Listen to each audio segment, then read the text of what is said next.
this hearing with respect to PC 8 on natural hazards, and I'll just ask Kingi to open for us. Kingi. Tupuki roto, tupuki waho, tupuki te whai au ki te ao māramati hei mauri ora. E ngā reo, e ngā mana, e ngā ihi, e ngā wehi tēnā koutou katoa. Tēnā koutou kua tai mai nei raro i te tuanui o tēnei o ngā whare o te kaunihera koutou, koutou kei ngā kōmihana tēnā koutou. Tēnā koutou e te pai kōmihana kua tai mai nei e te kaurangatira kanui te mihi hoki mai ki tēnei o ngā wāhi o tātou. Tangihia te āhuatanga o rātou. Ko mene atu rātou kei te mahau o matariki e tatari ana te tāitanga atu o te waka tamarereti kia hāua rātou, kia kia kua ea i roto i te hokitanga atu ki te kāinga tuturu. Rātou kia rātou, tātou kia tātou, tēnā koutou, nau mai harea mai ki te kaunihera, reira me inoi tātou, me karakia nei tātou. Tūtawa mai runga, tūtawa mai i raro, tūtawa mai i roto, tūtawa mai i waho, kia tau ai te mauri tū, te mauri ora ki te katoa, haumi e hui e, tāi ki e. Nō reira e te komihana, e te pai komihana, kei a koutou te wā. Kia ora, thank you, Kingi. That's much briefer than your usual intro, so thank you for that. Right, just introduce the commissioners before we get into housekeeping. I don't think anyone's online. Probably most people know me. My name's David Hill. And I've done a number of hearings for this council, obviously. PC2, PC9 with Rob. Emergency housing, of course. Not exactly a plan change, but done something more complex than this one, I think. But yeah, so nice to be back and dealing with this particular issue. So, Gina, thank you. Tēnā koutou katoa, ko Gina Sweetman, tōku ingoa. My name's Gina Sweetman. I'm a commissioner based in Te Whanganui-a-Tara, Wellington.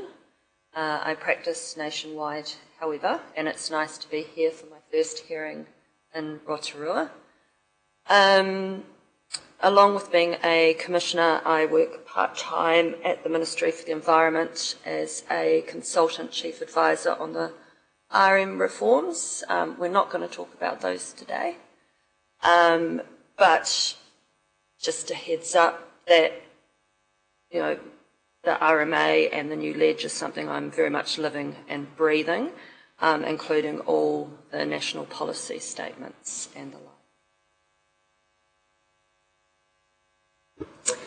Yeah, good morning everyone. My name's Rob van Voorthausen. I'm an independent hearings commissioner based in Napier. Right, we'll just get where's Damon? Housekeeping. Thank you, Damon. Morning all. Just in terms of housekeeping, I'll just go through it systematically.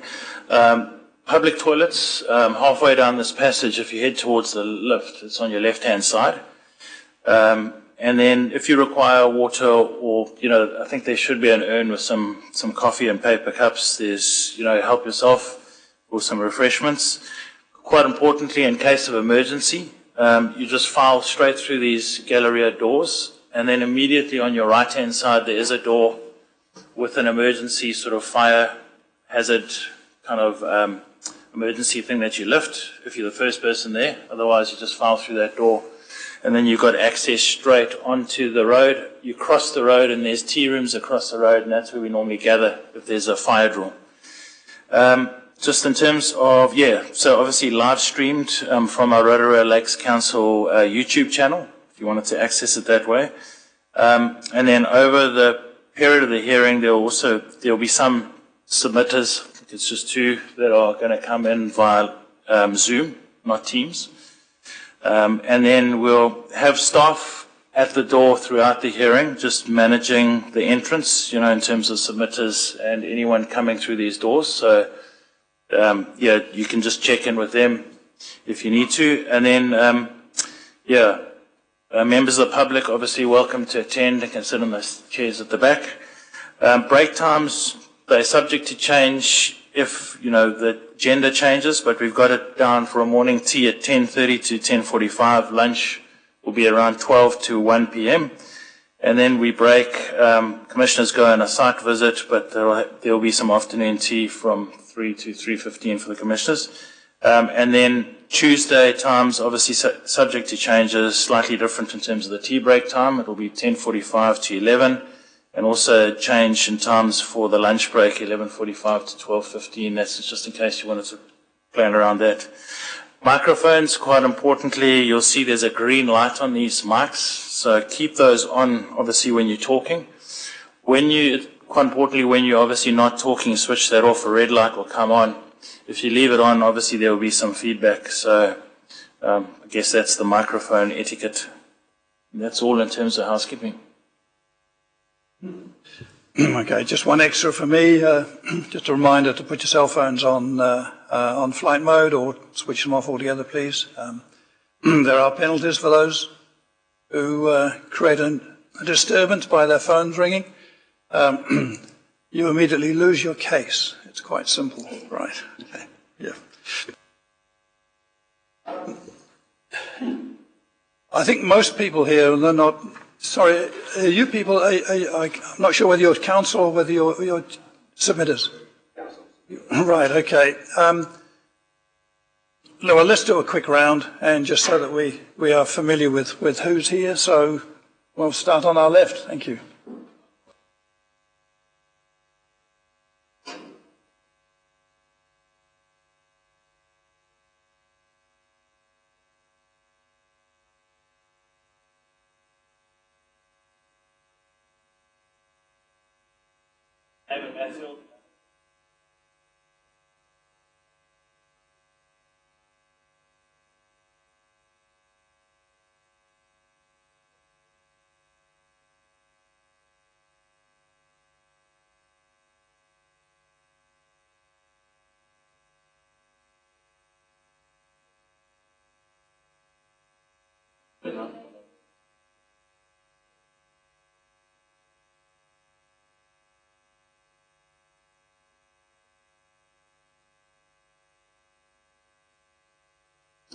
Simon, thanks for the answer.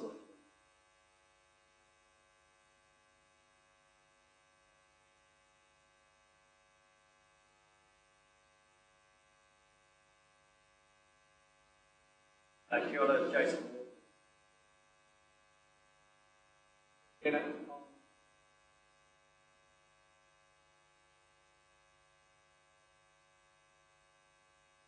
Hello, Lord.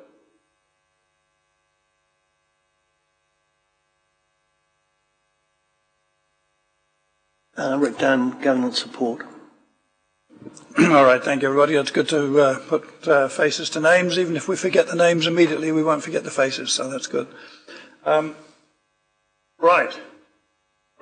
So we're ahead of ourselves now. So if there's no other matters that anybody wishes to raise now, we'll just kick off with Council's case. Thank you, Zemling.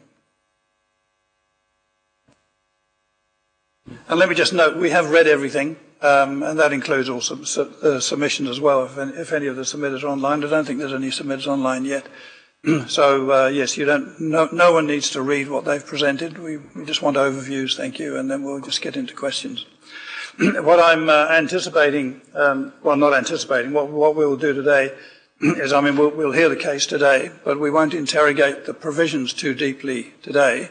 After we've heard from submitters tomorrow morning and through the day, we'll then have what is effectively a working session on the provisions tomorrow afternoon, where we'll go through not quite line by line, but certainly clause by clause. And we've got numbers of questions on those things that we can then inform with whatever we hear over the next 36 hours anyway. So that's how we'll basically head things off, and we'll do.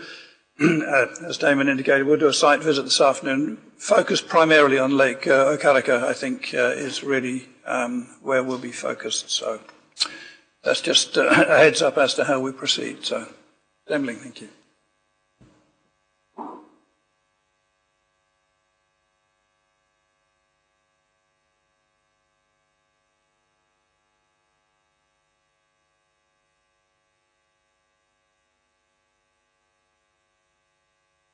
And can I just check that my voice is coming through on this? It is? Yep, okay, thank you.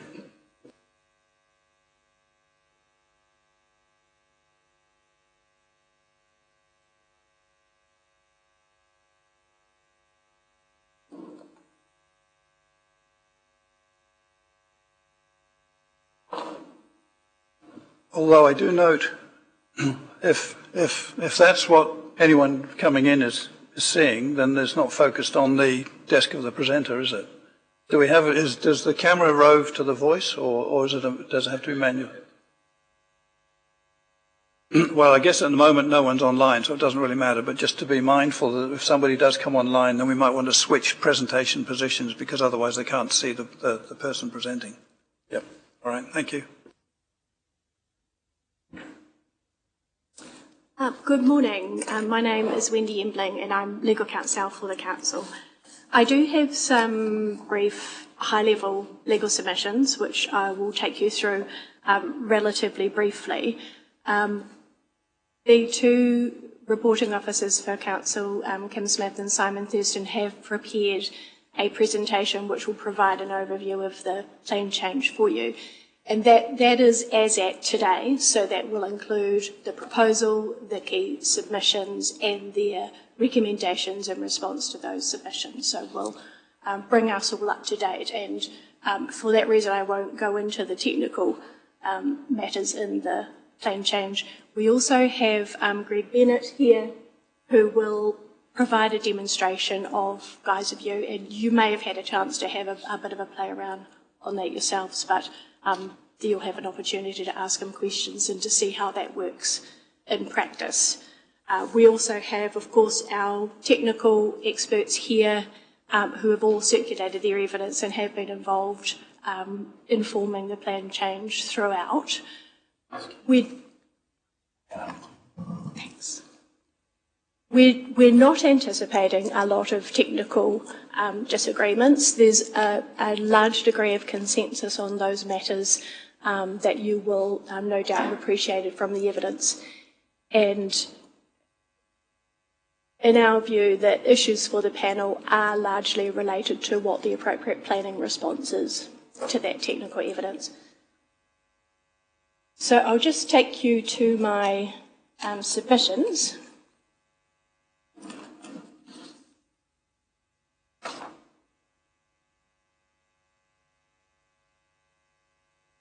So I won't take you through the introduction, but just starting with paragraph 5, proceeding with the plan change. And I did, despite Commissioner Sweetman's indication that we're not going to talk about the reform today, I did want to just address why we are proceeding with this plan change, notwithstanding the reforms hanging over our heads. Some submitters have asked why the Council is proceeding with the natural hazards plan change in light of the reform of the resource management system and the plan stop provisions which apply in the meantime. Fundamentally, it's because natural hazards don't wait for reform. Having identified the need to update the natural hazard provisions, including the hazard mapping in the district plan, the Council prepared and notified this plan change on 19 July 2025, and that's of course the notification date, but the preparation was happening for at least a couple of years in advance of that. Proceeding with the plan change is supported by the automatic exemption in the plan stop provisions for rules relating to natural hazards, the Council's obligations under the Act, the National Policy Statement for National Hazards, and the National Adaptation Plan. The additional development capacity enabled by Plan Change 9, which was of course the Council's intensification planning instrument, and anticipated by the Rotorua Future Development Strategy. And the uncertainty regarding when and if the proposed resource management reform will be enacted and implemented, and if it is, how long the transition period will be. And it may as well be worth just stating that the panel has no issue with that. So just turning then to the legal status of the Plan Change 8 provisions, and I have dealt with this because of the Resource Management Consenting and Other System Changes Amendment Act, which came into force on the 25th of August 2025, which was, of course, after notification of this plan change. So just to clarify there that this plan change does have an automatic exemption, and that was publicly notified in October as required by the legislation. Just also noted in paragraph 7 there that because of the prior notification of this plan change, the provisions also don't have immediate legal effect. That change relating to rules relating to natural hazards came into force on the 21st of August 2025.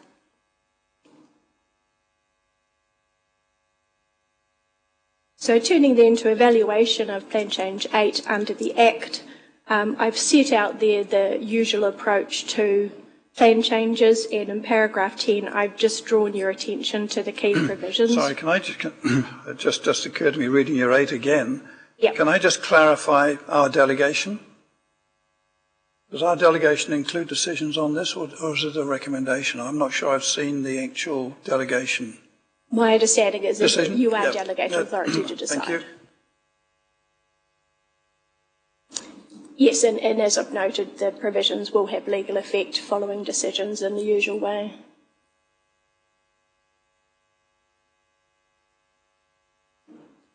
So in paragraph 10, I've just set out the key provisions relating to natural hazards.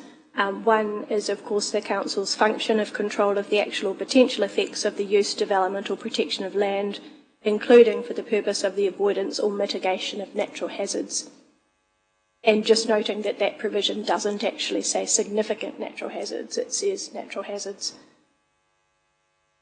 6H does impose an obligation on all persons exercising functions and powers under the Act to recognise and provide for, as a matter of national importance, the management of significant risks from natural hazards.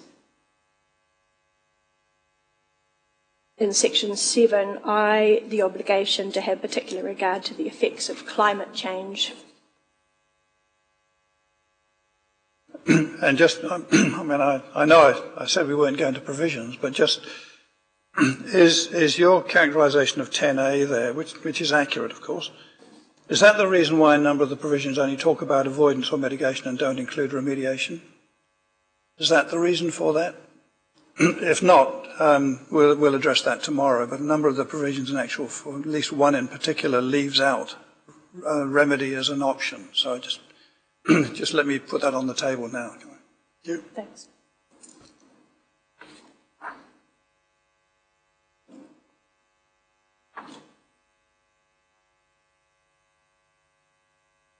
And then turning to sections 74 and 75, the duty to prepare and change the district plan in accordance with the National Policy Statement, which of course now will include the National Policy Statement for natural hazards, and the requirement to give effect to national policy statements and regional policy statements, which in the case of Rotorua includes both the Bay of Plenty Regional Policy Statement and the Waikato Regional Policy Statement, and the Council's duty to have regard to the National Adaptation Plan. So I have dealt briefly with the National Policy Statement for Natural Hazards because this final National Policy Statement, as opposed to the draft, was gazetted on 18 December and came into force on the 15th of January 2026. So at the time the plan change was prepared, it was a draft for consultation. It itself was preceded by an earlier draft National Policy Statement for Natural Hazard Decision Making, which was never finalised. And at paragraph 12 there, I've just noted that the panel is required to give effect to the extent possible to any national direction that comes into force after notification of Plan Change 8, but before the panel makes its decision. While the draft NPS was addressed in the Council's Section 32 report, there were some changes in the final version. The final version of the NPS is addressed in the Council's Section 42A report, and I've referred to the sections there. Just to take you through the key features of the resulting national plan change, its objective is natural hazard risk to people and property associated with subdivision, use and development is managed using a risk-based proportionate approach. And I've highlighted two of the policies which are Policy 2, natural hazard risk associated with subdivision use and development, must be managed using an approach that is proportionate to the level of natural hazard. And can you assist us? Because I mean, obviously one of the key issues is what the heck proportionate might mean. And I'm not aware there's any guidance either in the MPS or anywhere else for that matter as to what proportionate and how you actually determine what sort of scale of proportion you're going to apply. So again, let me just table that as a thought, and we can discuss that further later. And certainly I can indicate that Kim Smith has given that issue a large amount of thought, and you will have seen that in the 42A report in particular, so we will be dealing with that. In addition, another one that we will be dealing with in some detail is Policy 5, where natural hazard risk assessment and decisions must be based on the best available information and must be made even when that information is uncertain or incomplete.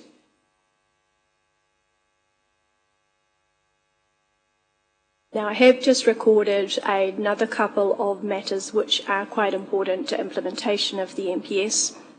Local authorities are required to give effect to the MPS on and from the commencement date, but are not required to initiate a plan change within a specific time frame for the sole purpose of giving effect to the MPS. And while the MPS expressly applies to flooding, landslips, active faults and liquefaction, it does not preclude decision makers from managing natural hazard risk beyond the application of the MPS, including risks from other natural hazards and activities not otherwise covered, or from applying a more conservative approach to managing the natural hazard risks covered by the NPS. And can I just ask, what import does D have for us?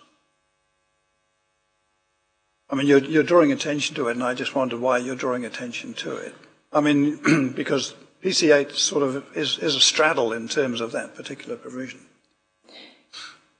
That's right. Well, PC8 was already underway when the MPS came into force.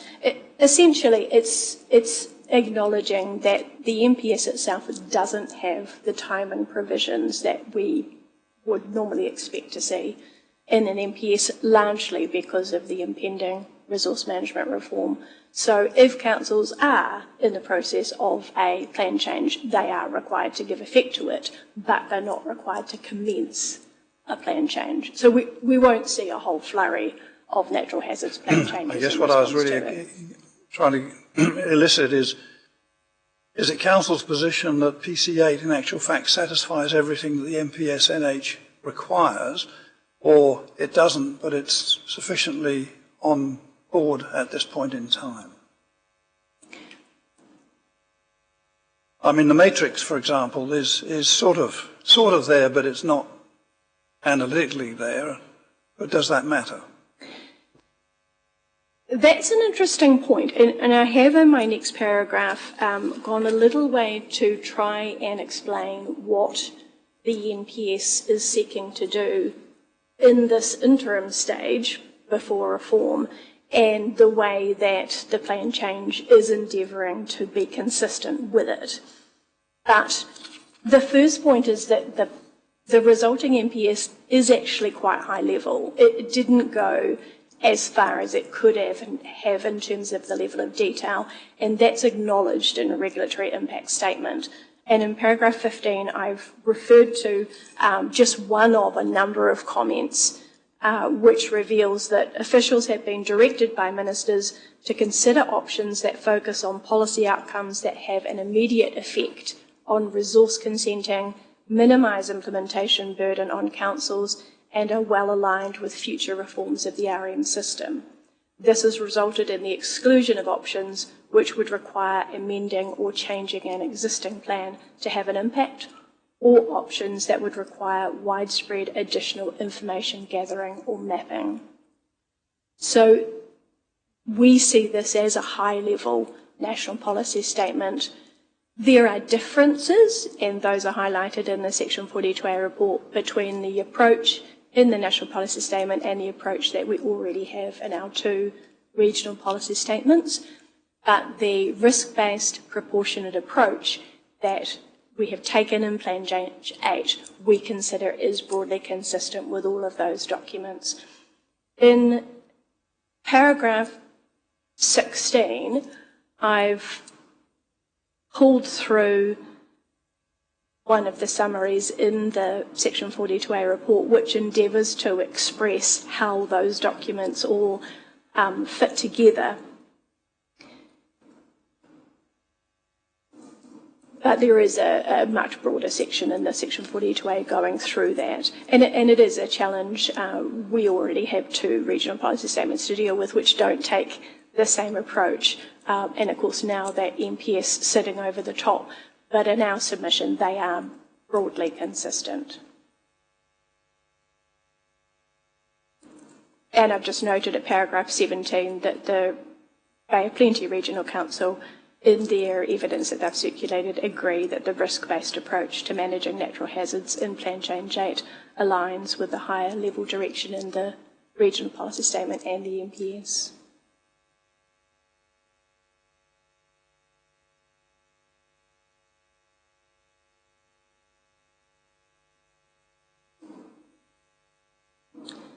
I have just included a brief reference to the National Adaptation Plan. It is, of course, a high-level document. Most of its implementation section relates to government agencies, but some of the priorities are relevant to the Council's plan change, particularly enabling better risk-informed decisions and ensuring planning and infrastructure investment decisions drive climate-resilient development in the right locations.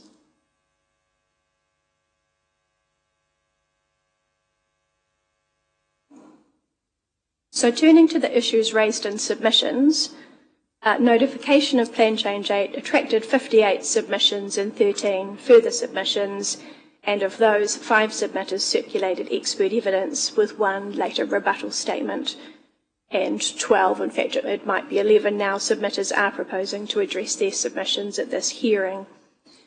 As I mentioned earlier, there is a large degree of agreement between the submitters and the Council on the provisions of Plan Change 8, which in my view reflects both considerable consensus on the objectives of the plan change, as well as the significant consultation carried out by Council during the preparation of the plan change and following receipt of submissions. The key issues for determination by the hearing panel relate to whether the best available information for decision making under the Plan Change 8 provisions is provided by including mapping in the district plan or by relying on non-statutory mapping outside of the district plan. And while, as I mentioned, there is general alignment in the technical evidence relating to the natural hazards and, in most cases, the extent of the risk, issues remain in respect of what planning response is proportionate to that risk, having regard to the potential cost to landowners. And this issue arises particularly in the context of flood risk from lake level rise at Lake Okaraka, provision of water supply for firefighting purposes, and consideration of geothermal hazard for building conversions. So I propose just to deal with each of those thank issues you for that. briefly. And I guess that was part of my, well, subtext of my question on what proportionate means. Is it the Council's presumption that proportionality is really directly related to costs, and that's the major consideration in terms of proportionate consideration? That seems to be the import of what you've said there.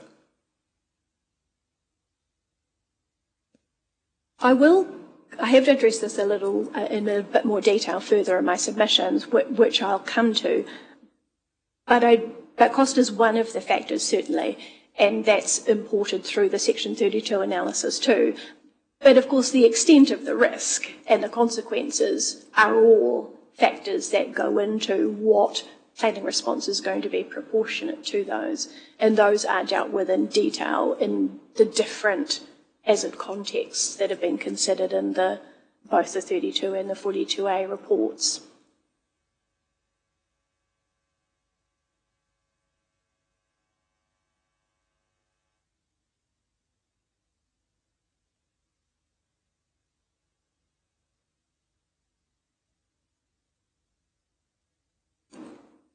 So dealing just briefly with the issue of best available information, as you will have noted, Plan Change 8 proposes to remove or not to include hazard mapping in the district plan, except for geothermal systems, and I've just acknowledged there that there is also now proposed to be a high lake level resilience area for Lake Okaraka. So instead, the areas that are susceptible to natural hazards are defined or described in the rules, and users of the district plan are referred to district and sub-district scale hazard information published on the Council's online mapping platform, Guise of You. The reasoning behind this approach is to enable flexibility to use best available information as new scientific data becomes available without requiring a formal plan change, ensuring decisions reflect current hazard information. A number of submissions were received with respect to the approach adopted by Plan Change 8. Some submitters raised concerns with hazard mapping sitting outside the district plan, while others expressed support. So in these submissions, I intend to address the legality of non-statutory mapping, other planning documents which use this approach, and the Council's proposed approach. So just dealing first with the legality of non-statutory mapping, Plan Change 8 proposes to identify the areas susceptible to natural hazards by a definition or description in the rules. The rules are certain and capable of objective ascertainment. They work on their own. However, the Council's modelling of the rules is publicly accessible via its online mapping platform, Guise of You. This approach was referred to in the context of the Auckland Unitary Plan in the North Eastern Investments case. Can I just note, those of us who were on the independent hearing panel for the Auckland Unitary Plan back in 2016 have just concluded that task. We've just released the final decision on North Eastern Investments versus Auckland City Council 10 years later.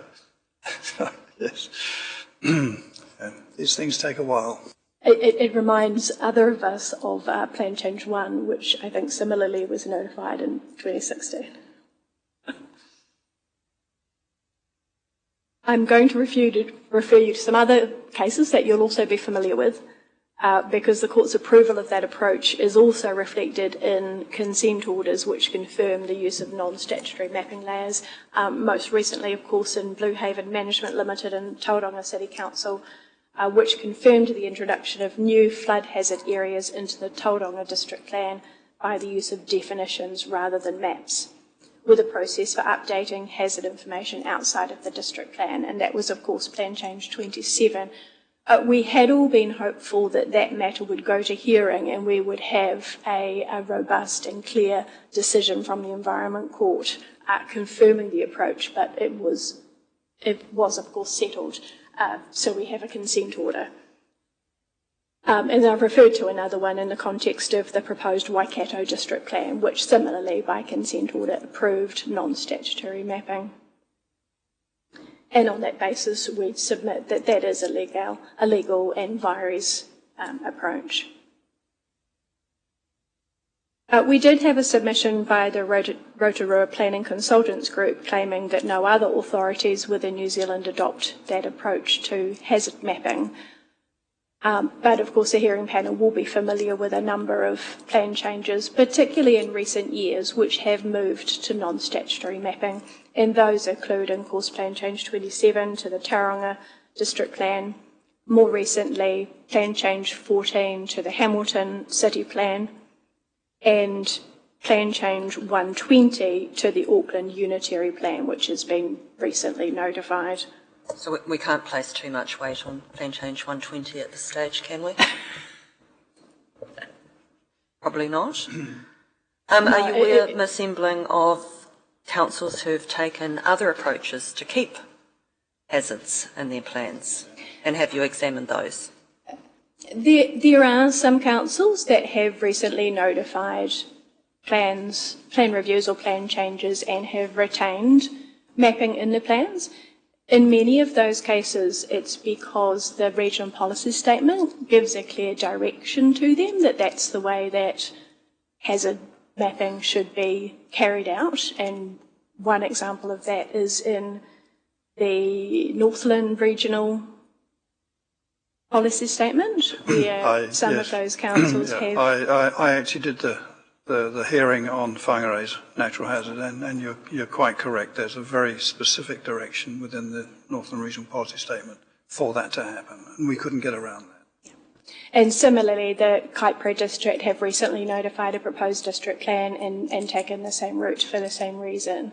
Now, of course, those regional policy statements haven't been updated for a long time, and whether or not that's where the change needs to take place before it can actually be reflected in the district plans, I guess that we are in the favourable position of having a regional council that's supporting the approach that we're taking.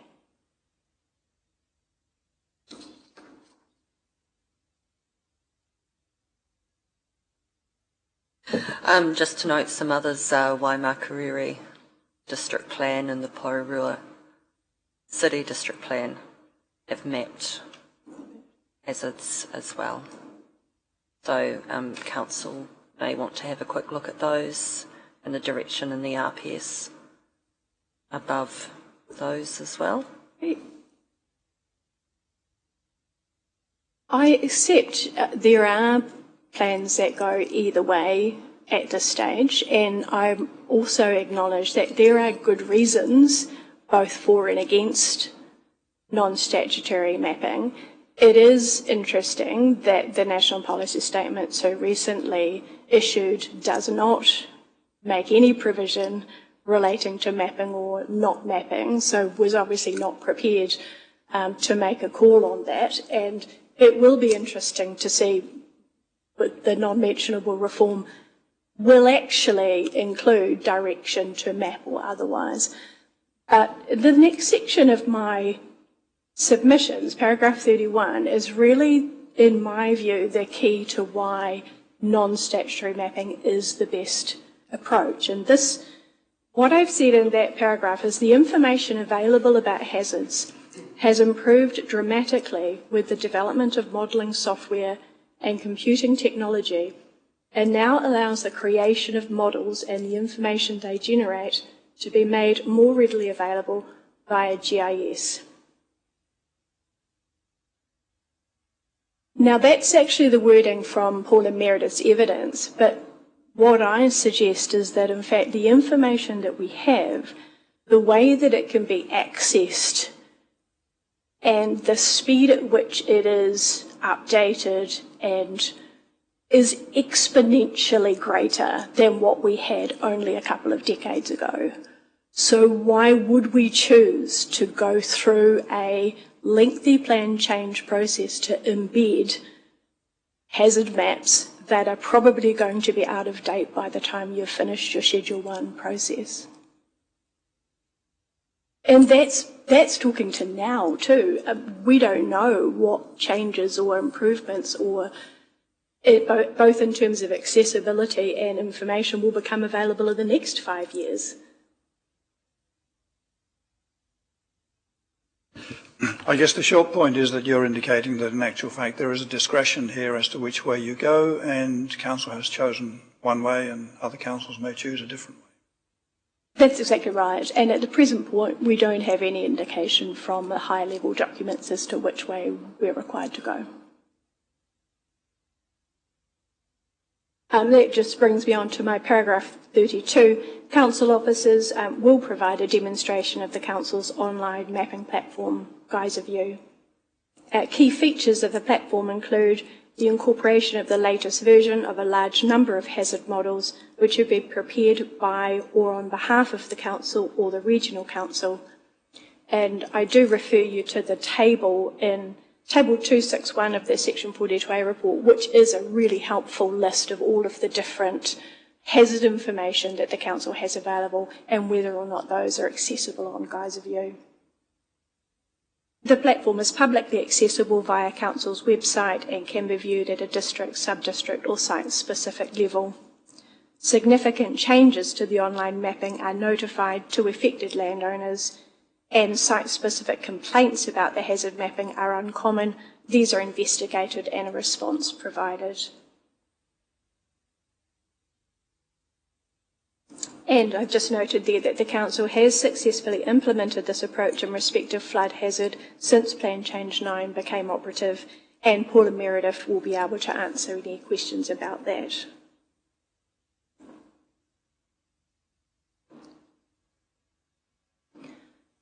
So just turning to what I see as the second issue, that the rules are proportionate to the level of risk.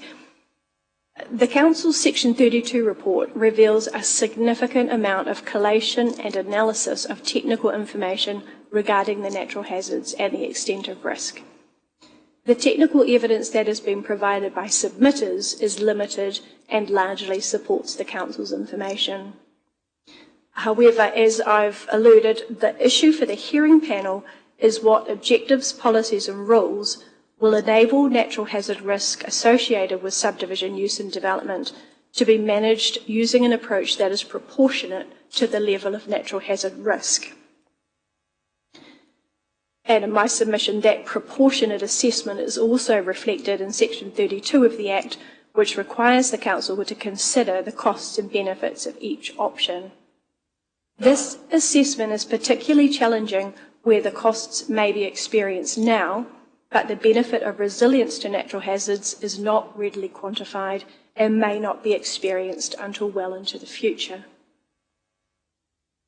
While some submitters, including the Regional Council, have provided technical evidence regarding the natural hazard and the extent of the risk, other submitters, many of whom are landowners in the district, have provided evidence regarding the additional costs of consenting and mitigation works and potentially lost development opportunities. The Council, in its Section 42A report and addenda, has endeavoured to balance these factors as required by Section 32 and Policy 2 of the MPS. I'll just deal briefly with the three issues, but they will, of course, be dealt with in more detail by Kim Smith and Simon Thurston.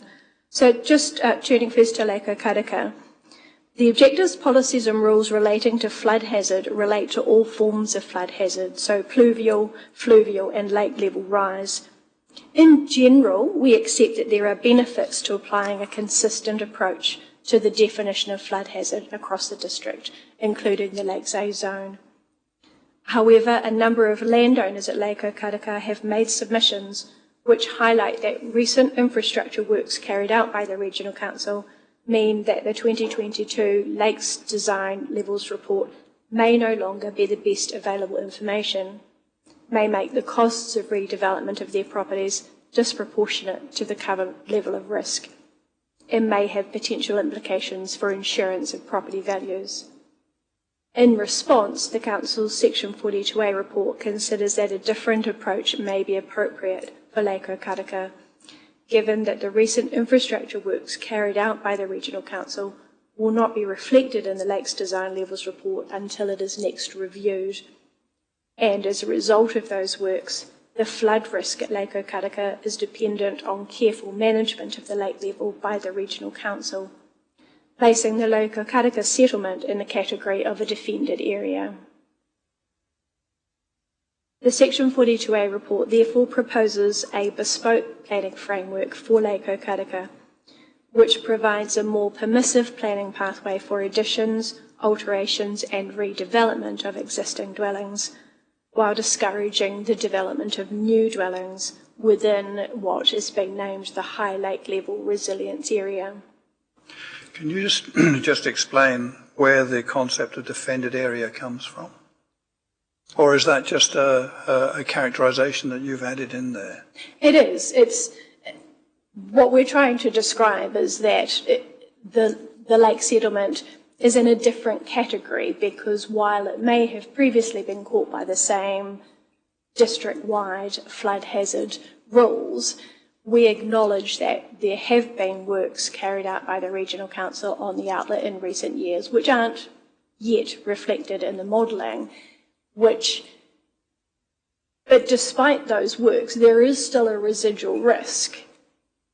because you're reliant on the outlet being managed effectively by the regional council, etc. And you will hear some more about that. So it's a residual risk situation which we are still required to address under the MPS. So what the 42A report has recommended is more of a pragmatic approach and recognition of the fact that the flood risk has changed, but there is still a residual risk. But the term defended area, that's not a category in the plan or in the regional plan either? Although it is a category in other plans, in circumstances where there might be stop banks or other flood protection mechanisms. This particular flood protection is different because it is in the form of an outlet from a lake, but just really using that same shorthand. Well, it's clearly heavily defended by the submitters, but yes. It is.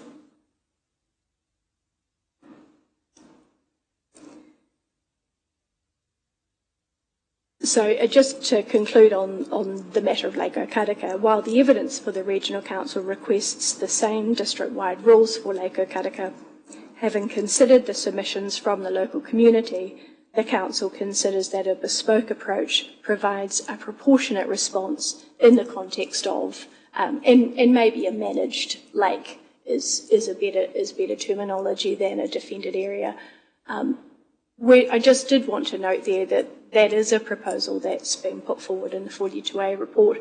Of course, we haven't we've received one statement from the local submitters, so we would be interested in the submitters' comments or response to that proposal.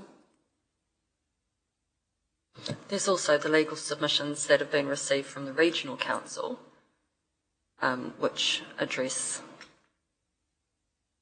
the flood levels as well. And have you had a chance to look at those, and do you have any comments on those?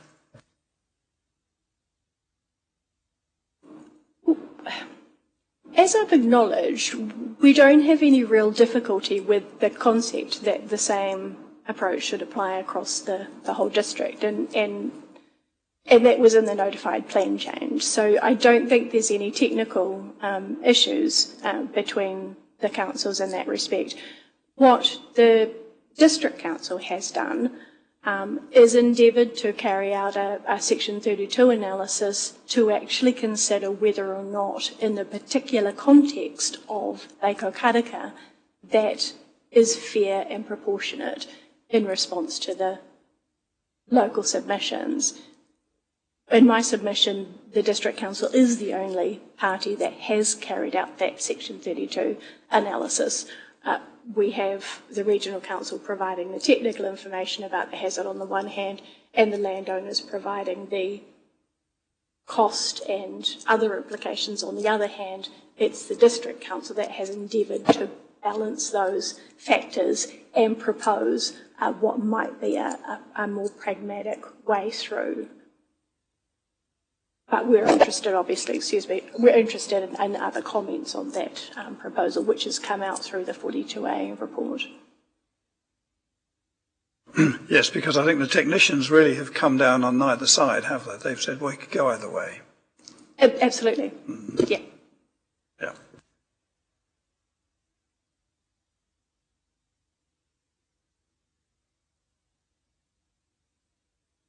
So just turning briefly to the issue of the water supply for firefighting purposes, the plan change includes, for the first time, objectives, policies and rules seeking to manage the risk of wildfire within the district. And as part of introducing these provisions, the Council reviewed the existing provisions in the district plan relating to water supply for firefighting purposes, and again endeavoured to take into account consideration not only of the nature and extent of the risk, but also issues of efficiency and fairness to landowners. In particular, while the rules have been amended to require the provision of water for firefighting purposes at both subdivision and land use, the rules focus on the more densely populated zones where the risk of wildfires starting and the potential consequences are higher due to greater population. Can I ask a question here? I got confused at some point as to whether the extent to which we're talking about wildfires as opposed to the extent to which we're talking about fires that might be created not by wildfire but by ordinary urban fires that then escape into the wild. And I wasn't clear, and again this is a conversation we can have tomorrow, I wasn't clear where wildfire stops and human-induced fire, if you like, on non-natural materials actually commences, which led me to the question as to whether some of the FEN submission, for example, is not in scope of this plan change because they're not wildfires per se, they actually originate in an urban environment and then escape into the wild. Have you got a comment or some assistance on that? I imagine that Mr. Thurston will be of assistance to you on this, but the plan change does insert a definition of wildfire, which is quite a wide one and would appear to encompass both of those situations. Because that's what I want to challenge. A fire that started in the wild, but also a fire that started as a structural fire, but then spread. Yes. You see, I don't read the definition that way. I read the definition being heavily qualified at the end of the definition by the materials to which the fire moves on to. But I say we can have that conversation tomorrow. But just be aware that I'm interested in teasing that one down a bit further because it seemed to me that one, and again, on a scope question, would the good people of Rotorua and those interested in the plan have actually read from a wildfire that in actual fact this could have consequences for them in terms of house fire and so on? And it seemed to me that actually it walked across that line. So we can have that conversation.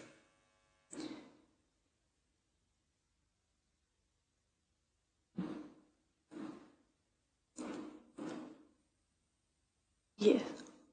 I should say also that Fire and Emergency New Zealand, FENS, are of course the expert on these matters, and there aren't many experts on these matters in New Zealand, and we are grateful. Oh, everyone's an expert for their assistance. It's a bit like education, we're all experts on those things. And they are largely supportive of the plan change, but there are some particular issues where, of course, they, for technical reasons, would like to go further. And again, Council is needing to carry out that Section 32 process to say, well, how far is it appropriate to go without actually imposing undue burdens on landowners? So, but that's certainly something that we can look into further. And then finally, I've just referred to that relatively technical issue about whether or not provisions relating to geothermal hazard should extend to building conversions. And again, that's a matter where the Council's assessment in the 42A report considers that is sufficiently low risk to not justify additional requirements by landowners.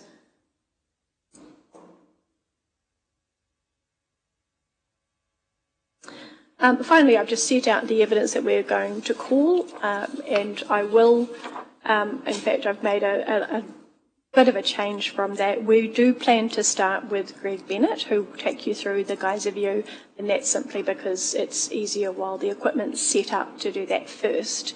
But then I will ask Kim Smith and Simon Thurston to provide their presentation because it is actually a really useful overview of the plan change and where things are at. And we can lead on from there to the technical witnesses. Yeah, Mr. Embling, I've just got three matters I'd like to put to you, which you may not wish to address, but it also gives a head up to the planners that these are issues I'm interested in. And the first one, I'll take you to your paragraph 39. And just by way of background, I was the decision maker for the Regional Council's consent application back in November 2019 regarding the Lake Okereka outlet works involving the 300 metre long canal with the underground pipe and the pump assisted above ground pipe discharge. And so I'm familiar with that and also with the regime applying to the lake, its operating range, etc.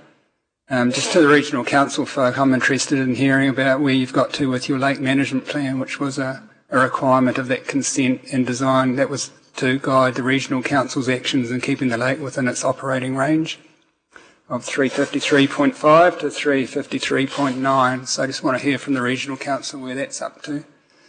But I guess in terms of the district council's approach to Lake Okirika, I think it's only fair I put to you that I'm not seeing a case for it to be differentiated at this stage, pending what I hear during the hearing.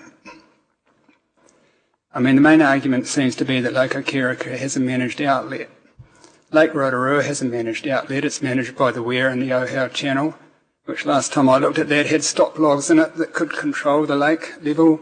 Lake Rotoiti is controlled by the Okeri Gates, so it's certainly not a unique situation by any stretch of the imagination. So I'm simply not seeing a case for differentiation at this stage. The other issue with Lake Okirika is that I'm not understanding the recommended different approach for replacement buildings compared to new buildings. If we have two lots side by side, one with an existing dwelling that's going to be demolished and a replacement dwelling built, and an empty lot that has a new dwelling built on it, the risk is exactly the same. The exposure to the hazard is exactly the same, and the consequences would be exactly the same. So again, I'm not seeing a case for differentiation between replacement buildings and new buildings. And just in terms of the wildfire risk, so the council staff, district council staff, have recommended amending RURZ-S5A to include the Rural 2 and the Rural 3 zone. And I understand, and I'd like to be corrected if I'm wrong, that's intended primarily to protect dwellings within those zones, dwellings that are exposed to wildfire risk. Now, if there's a dwelling in the Rural 1 zone, and there's a wildfire in the Rural 1 zone, the risk is the same. You still don't want the dwelling to be engulfed by the wildfire, I presume. So I'm not seeing a case for differentiation there as well. So I think it's only fair I put those matters to you. They're not really legal matters, but it gives you a head up on where I'm seeing issues with what's been recommended to us so far. Yeah, thank you. That's helpful. Okay.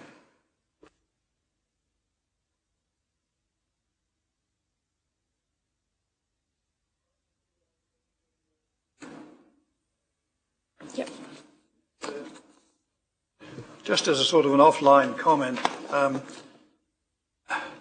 you have to be a bit careful when you put guise of you into the search.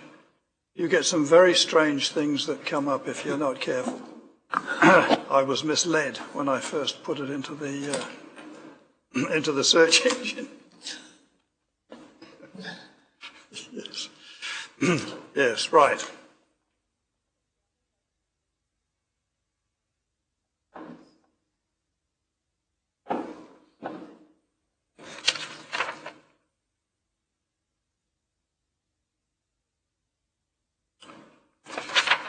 Bennett, thank you. Where are we going? Oh, Okay. Right. Thank you very much. Name's Greg Bennett, part of the GIS group here at the council. What I'm going to show you today is just effectively how the public get into view, in particular the natural hazard information that we've been talking about today. So first up on the screen we have our council's website. So this is again, public come to the site, and then as a way of getting into the data, we have obviously search tools, but the quickest and easiest way is into a little item here called Maps. And on this page we have I won't bore you with the details, but a whole range of different mapping capabilities, whether it's hard copy or online. So a quick overview. Guise of View is just the brand name for our spatial web-based application. Different councils have got different names for their own branding, Mappy and Tauranga and so on and so forth. Excuse me. So the general public can fire it up. I just clicked on that Guise of View logo. We get a screen that overlays the district, and then just a fairly standard overview of what it contains, a few restrictions, and also the ability to look at the conditions of use, find out a simple guide, latest updates and so on and so forth, and then an accept tab and a continue tab. Now, one of the I was going to say issues, but problems is that every council will have a slightly different modus operandi, for want of a better word, of how they structure their data and how they do it. Effectively, in Rotorua District's case, we have things called modules, which are based around particular groupings of like-minded information. And what we're particularly interested in today is planning and development. And then within the planning and development module, we have a whole range of layers. So from a GIS, which stands for Geographic Information Systems perspective, we treat a layer as a data set. So it could be in the hazards and risks area, it could be a difference between flood modelling or faults or liquefaction or soft ground and so on and so forth. So the average user, and the above average user of course, using a mouse can zoom and pan excuse me, into particular areas. We also have the ability to do an address search, which allows you to go to a site-specific spot. So, to keep this fairly short, in the left-hand side here, you can see my mouse. We have a range of hazards and risks, and of particular interest here today is obviously one, flood modelling. Rotorua District Council has it broken into effectively the source of those models.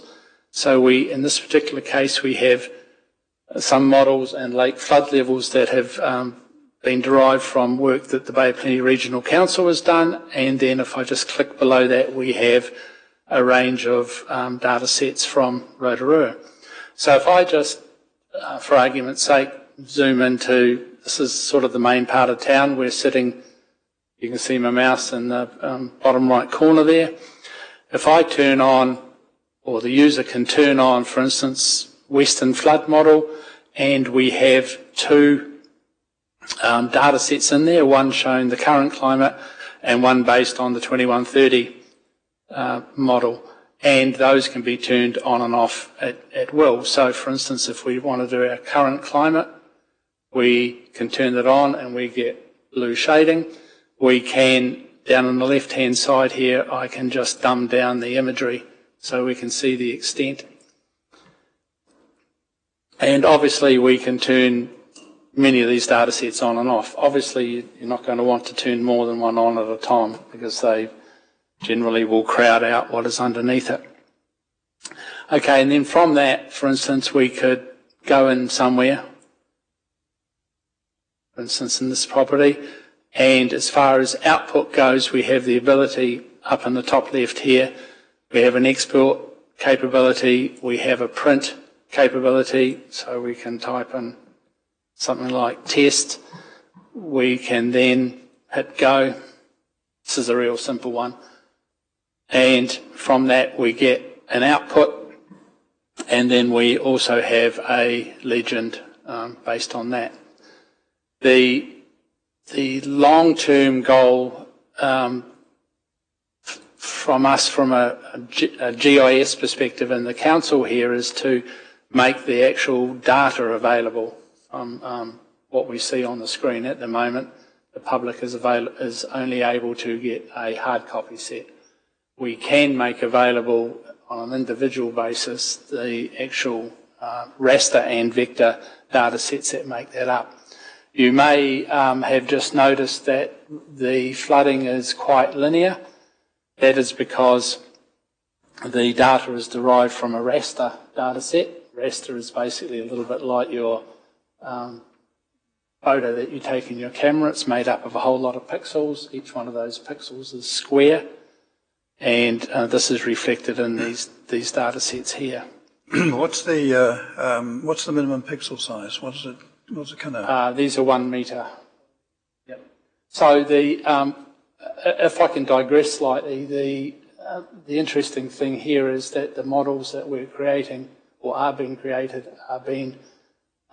created from a significantly more enhanced LiDAR data set. So LiDAR is the original data sets. So the Provincial Growth Fund in 2019 through to 2022 has effectively got coverage now over 80 or 90% of New Zealand. So we're getting significantly more detailed models created from that as opposed to what we already had.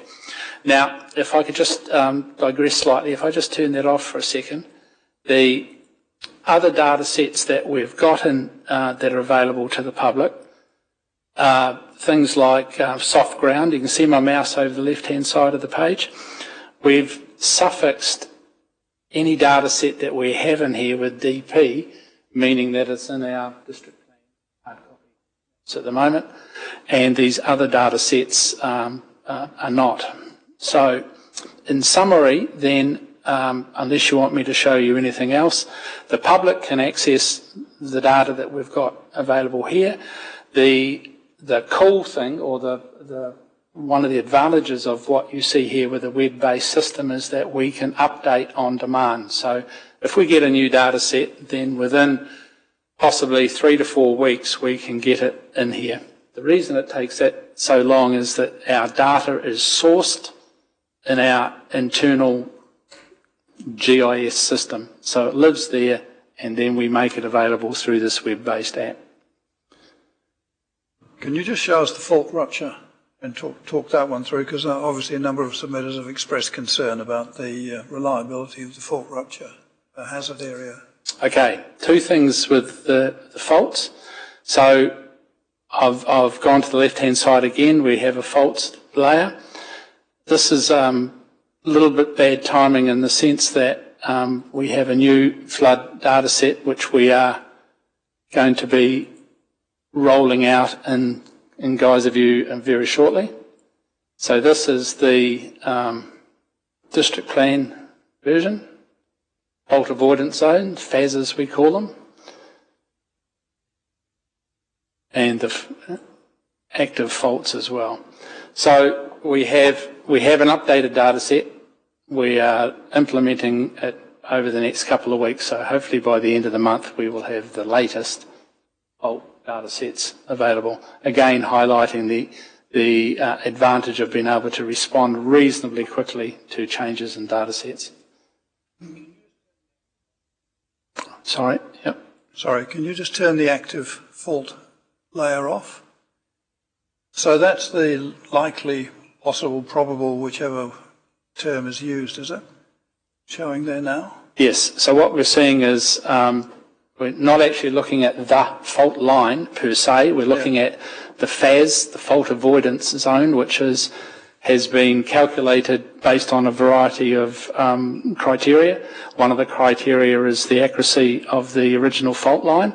So if it was derived from imagery, whether it was derived from on-ground survey, will dictate the thickness of the line, whether it's active or inactive. Now those are geologic terms, not engineering terms. So we're talking 10,000 year return periods, so on and so forth.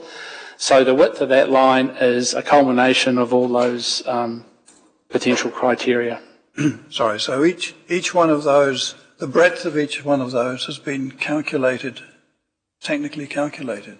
Correct. It's not simply applying a 20-metre barrier around them or something. So you'll see some will be potentially 20-metre buffer right through to this. If you can see my mouse in the middle of the screen, it's quite a significant area there. Yeah. Okay. There's really not much else for me to show unless you've got specific questions. The public can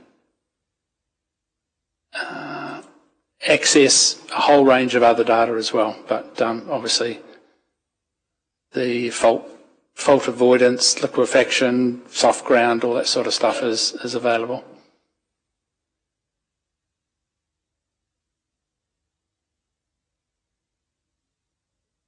Okay, thank you very much.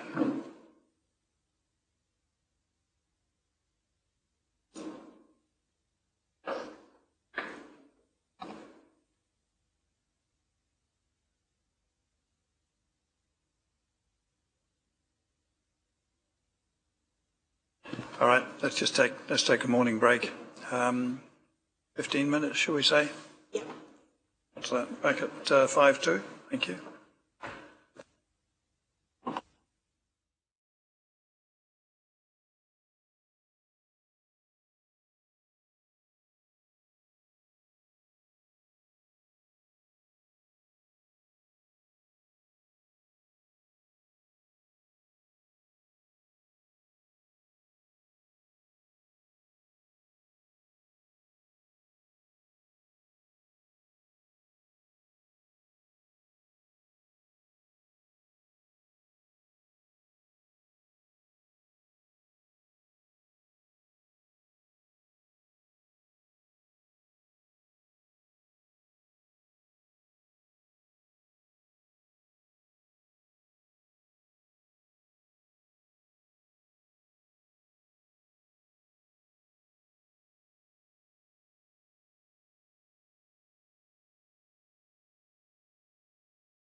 Resume. Thank you very much.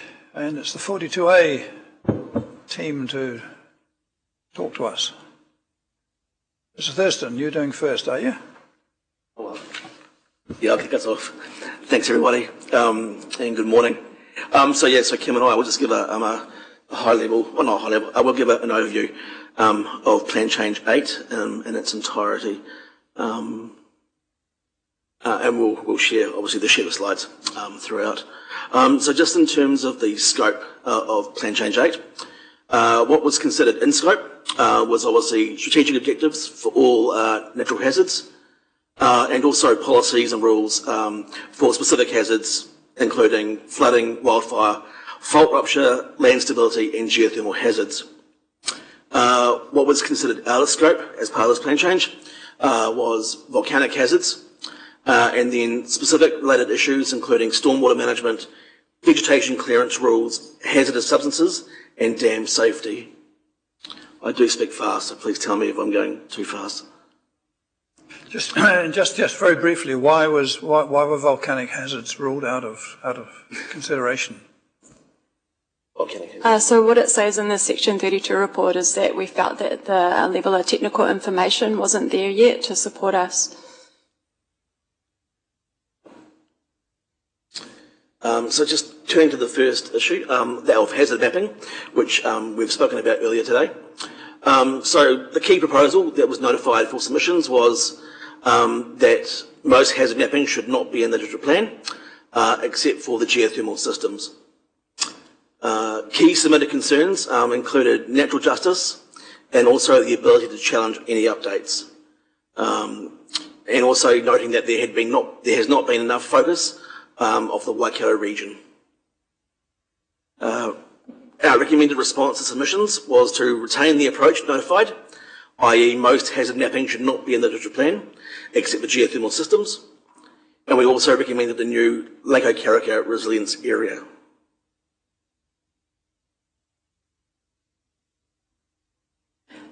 So in terms of the strategic objectives and policies, the key proposals notified for submissions, there were 2 strategic objectives and 2 strategic policies proposed.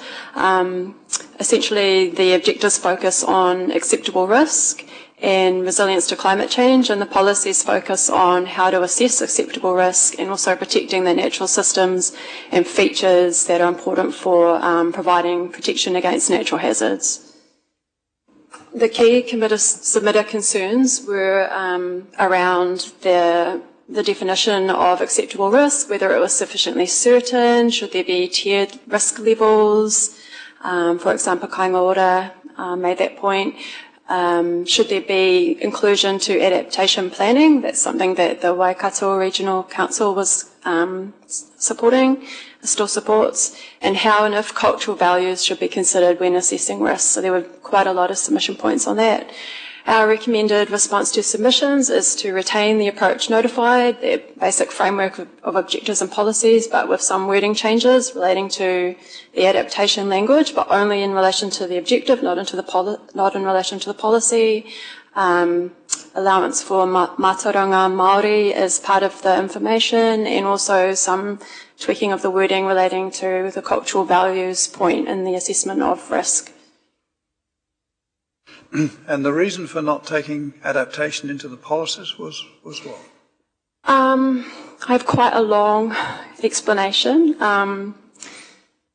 In short, I'm assuming that's still a point of difference between council and regional council. Yeah, it's still a point of difference. The last we heard from them was their statement of position, where they supported it in both the objectives and policies.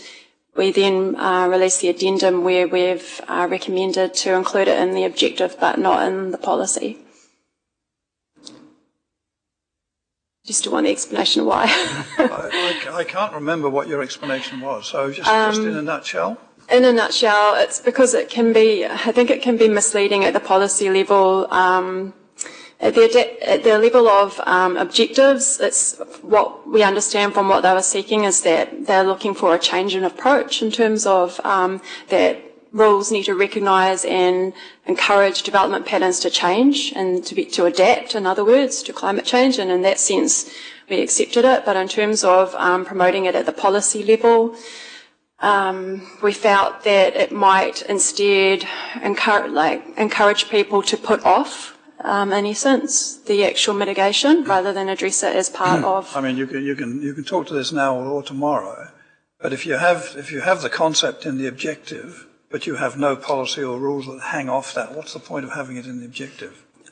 We understood the meaning to be different at the objective and policy level, but yes, we can clarify that.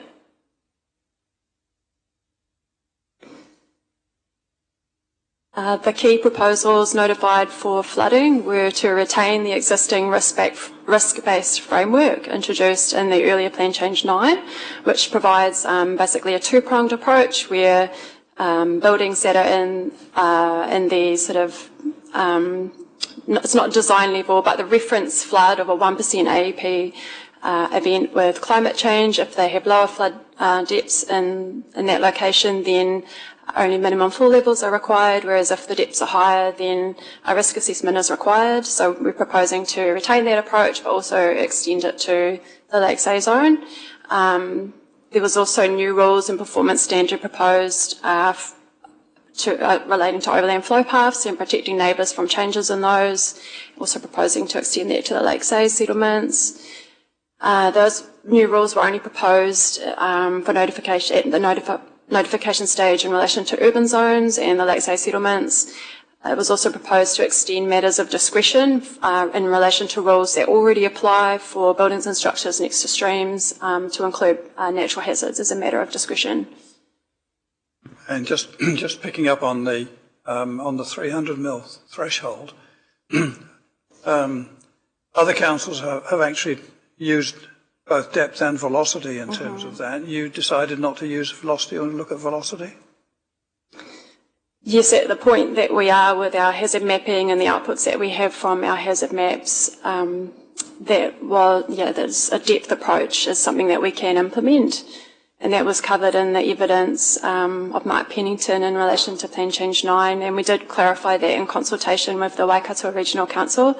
And my understanding is that, based on our explanation, they are satisfied. We do, in Paula's evidence I think she talks to this in her evidence, we do, in practice, at the time of assessing consents, also look to what velocity information is available. So the key submitter concerns were in relation to the mapping of flooding on several sites, although that wasn't part of the notified plan change. It's still something that was addressed. There being gaps for building conversions in the rule framework. So, for example, a garage conversion to a house, that depth-only threshold that we were just talking about. Also, how overland flow paths are identified. That was a concern of some submitters. And that consent isn't required next to all rivers was a concern of Bay of Plenty Regional Council. The recommended response to submissions is to retain the notified approach, but with a clear response to building conversions, and that's implemented by describing building importance levels and referring to those in the rule framework. There's also been a refinement of policy wording in the matters of discretion for development next to waterways, and also in response to the submission from Bay of Plenty Regional Council extending the overland flow path rules and standards to the Rural 2 zone.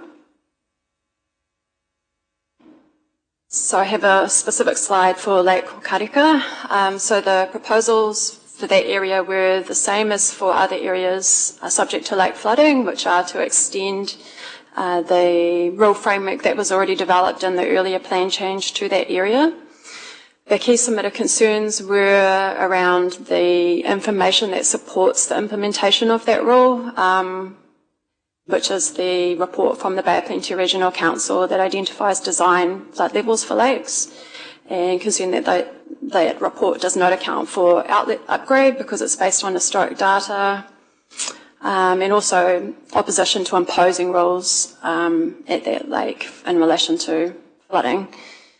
The recommended response to submissions is to introduce a bespoke area, a high lake level resilience area, within the area corresponding to the 22 report, And within this area, low importance buildings, replacement buildings and additions would be enabled, while intensification and new or high importance buildings would require a discretionary consent.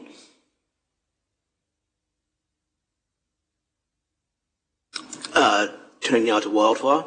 The key proposals that were notified for submissions included, as we discussed this morning, a proposed new definition of wildfire. At present, there's not currently a definition in the district plan. There was a focus in strengthening of the firefighting water supply requirements, as we noted this morning, in the more developed rural areas through proposed policies, performance standards, and this also included within the Lakes A zone as well. We also sought to encourage safer subdivision design by including a new policy that directed applicants to consider how to reduce risk of wildfire when subdividing in the rural areas, through consideration of access for emergency services, building placement and planting choice. Key submitted concerns included they had mixed views on whether and where firefighting water supply standards should apply outside of the urban reticulated areas. FENS, Fire and Emergency New Zealand, they oppose the targeted approach to firefighting water supply and seek that requirements apply to the Rural 1 zone and the Reserve 1 zone, as we mentioned this morning. Other submitters noted concerns with the cost and practicality of having to provide separate water tanks for firefighting purposes.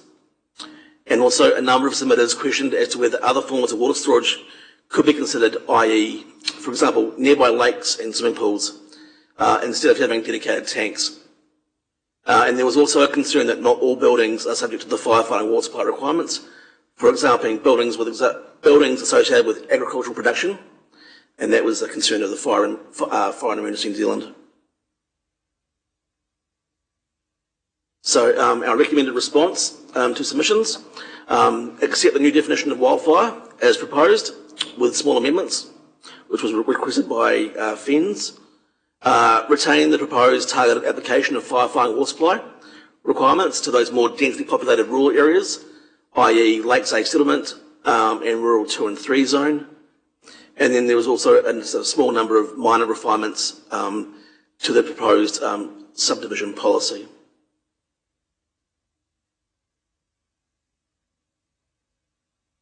So fault rupture, the key proposals notified for submissions were to replace the mapped fault overlays with a fault rupture hazard area, and that would be defined, and the definition is informed by national guidance. I think it's 2003 from memory, but I could be wrong. Ministry guidance on planning for development next to faults. So the definition is informed by that approach. Otherwise, the proposal notified for submissions was to essentially retain the rule framework that already existed in the operative plan, so consent would be required for new buildings and replacement buildings outside the original footprint, and also to retain the existing potential to consider faults at subdivision through general performance standards. There was also notified a policy which clarified that approach in relation to faults. So the key submitted concerns were, should management instead just be left to the Building Act? Also, is the plan change in a reasonable response to the level of risk and the level of certainty about fault rupture hazards? There was some submission points about the role of the New Zealand Active Faults database in defining the overlay. In the Section 32 report, it was proposed to include a note that would clarify that, but that was missed from the annotated text. And submitters sought that be inserted. There was also opposition to faults identified at specific locations, at Acacia Road Peninsula, at Lake Okarika, also the Waipa Peka Block area. There was also a concern about there being a gap for building conversions.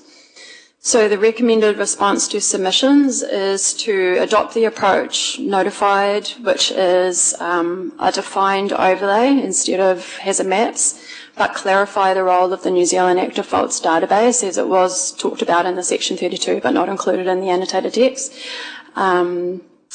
So essentially that is, it provides information about where the fault, the overlay exists, but this information can be supplemented, for example, with site-specific reports.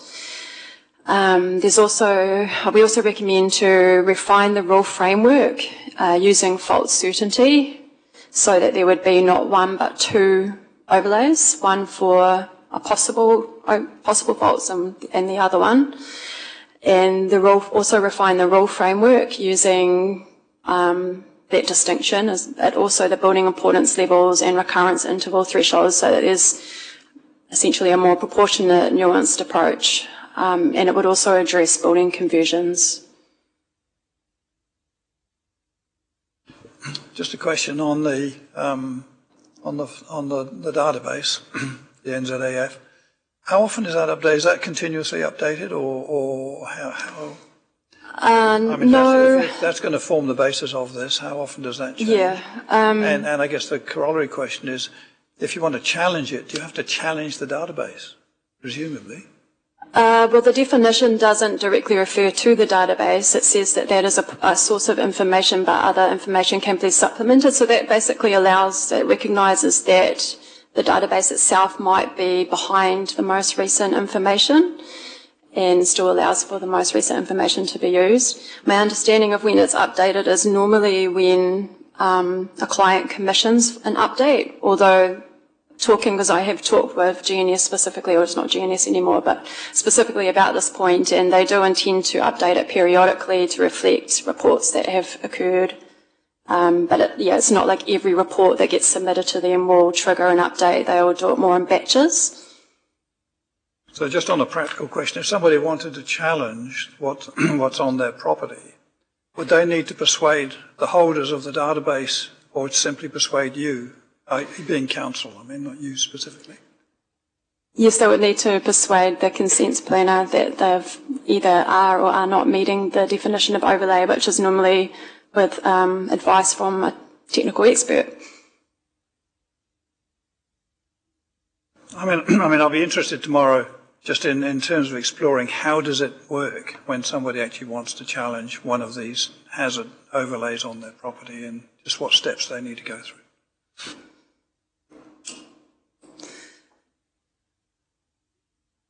So land stability, landslides, liquefaction and soft soils. The key proposals notified for submissions are to remove the landslide susceptibility and soft soil maps from the district plan. They're not in fact referred to in any policy or rule in any case. Also to amend the earthwork standards for volume and fill depth and height cut face for the industrial zones, business and innovation zones and the rural 1 zone. Retain the existing potential to consider these hazards at subdivision through general performance standards, and also add a policy to clarify this existing practice. The submitter concerns were generally about the costs of addressing land stability hazards. There were a few submitters that raised that point. There was also some opposition to the changes in earthwork performance standards for the rural 1 zone and industrial 2 zone. Also from the Bay of Plenty Regional Council are concerned that that the proposed policy was focused only on subdivision. So the recommended response to submissions is to further refine the earthwork standards for rural 1 and industrial 2 zones based on distance from boundary, accepting that in these zones the risks are less with the more dispersed development patterns, and also to refine the policy to also acknowledge the potential for assessment of hazards at land use consent stage and the role of the earthwork performance standards.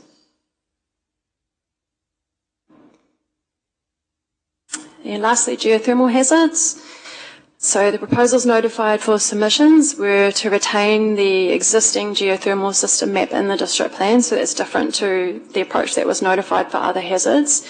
To retain that as a way of targeting rules, and also to retain the existing rule requiring an assessment of geothermal hazards and mitigation options to be submitted at the time of building consent for new buildings and larger additions.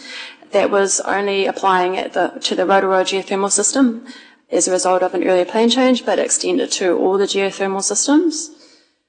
Also proposed was, and this was really inserted as a last, right at the time of the Section 32 was finalised, when the granny flat changes were emerging, there was a proposal to include a new restricted discretionary rule for residential units not requiring building consent. Also retain the setbacks, the existing setbacks that are already there for geothermal surface features and bores.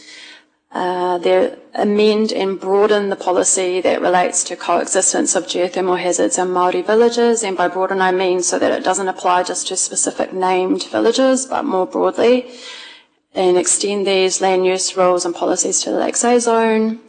Also retain the existing subdivision rule and performance standards requiring a risk assessment and extend it to subdivision or geothermal systems.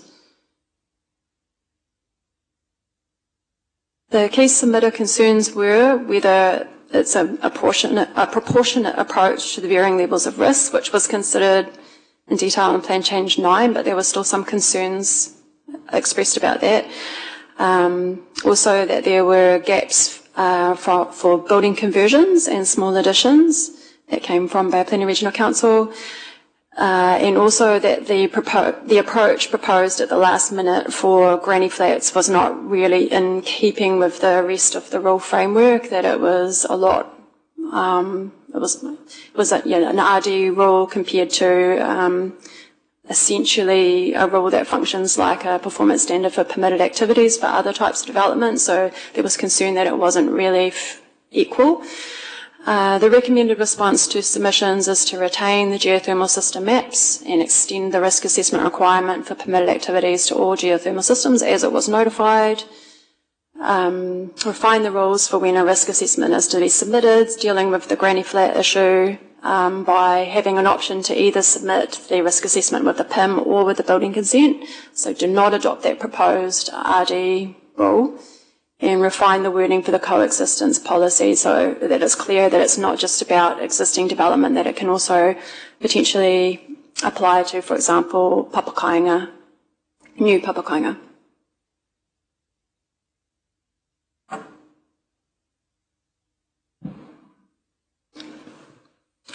Well, thank you. Yes. Just got 5 questions for you. Just regarding SDNHP1 and the introduction of the term Matarangi Māori. I mean, I'm familiar with that concept insofar as it relates to water quality and matters like that. Haven't really come across it before in terms of in relation to natural hazards. For an average user of the plan, what does that mean for them? Sorry, I missed the beginning of that question. Okay, so in terms of your recommendation to include a reference to Matarangi Māori in policy SDNHP1 clause 2, familiar with that concept in relation to other resources, water quality, but haven't come across it in relation to natural hazards. So my question to you is, what does it actually mean for users of the plan? That's a good question. I have not had an example myself. It was a topic that quite a few submitters were interested in. Yeah, if I read it in the context. It comes up with other sources of hazard information, I think.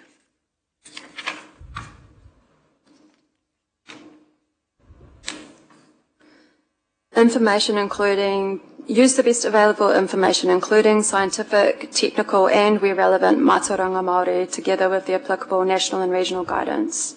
Mm-hmm. So I assume, for example, it could be where we don't have flood hazard mapping and there could be some knowledge of the flood hazard in that area. It might be an example. Say that again, sorry. What was the example? I didn't catch what you said. For example, if it was an area where there was no flood hazard mapping currently and there was some knowledge of that, historic knowledge of that, for example, might be an example. But you wouldn't give any weight to that in terms of regulation, would you? That wouldn't trigger a rule, no. But there are general matters of discretion throughout the plan relating to natural hazards where potentially it could be relevant. Any other examples you can think of? Potentially geothermal hazards. Māori have lived for long times next to geothermal hazards. Knowledge of a feature could be an example.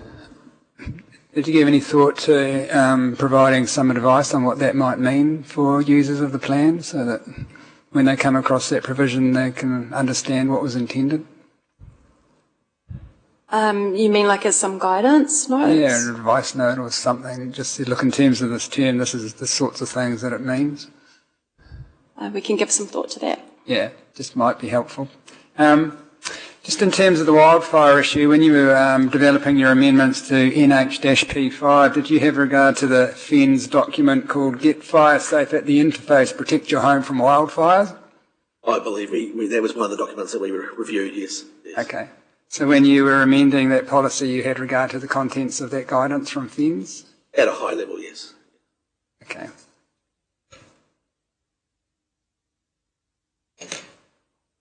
Now, with Lake Kirika, given, unless my understanding is out of date, the operating range is 353.3 to 353.9. So why the focus in the district provisions on 353.3?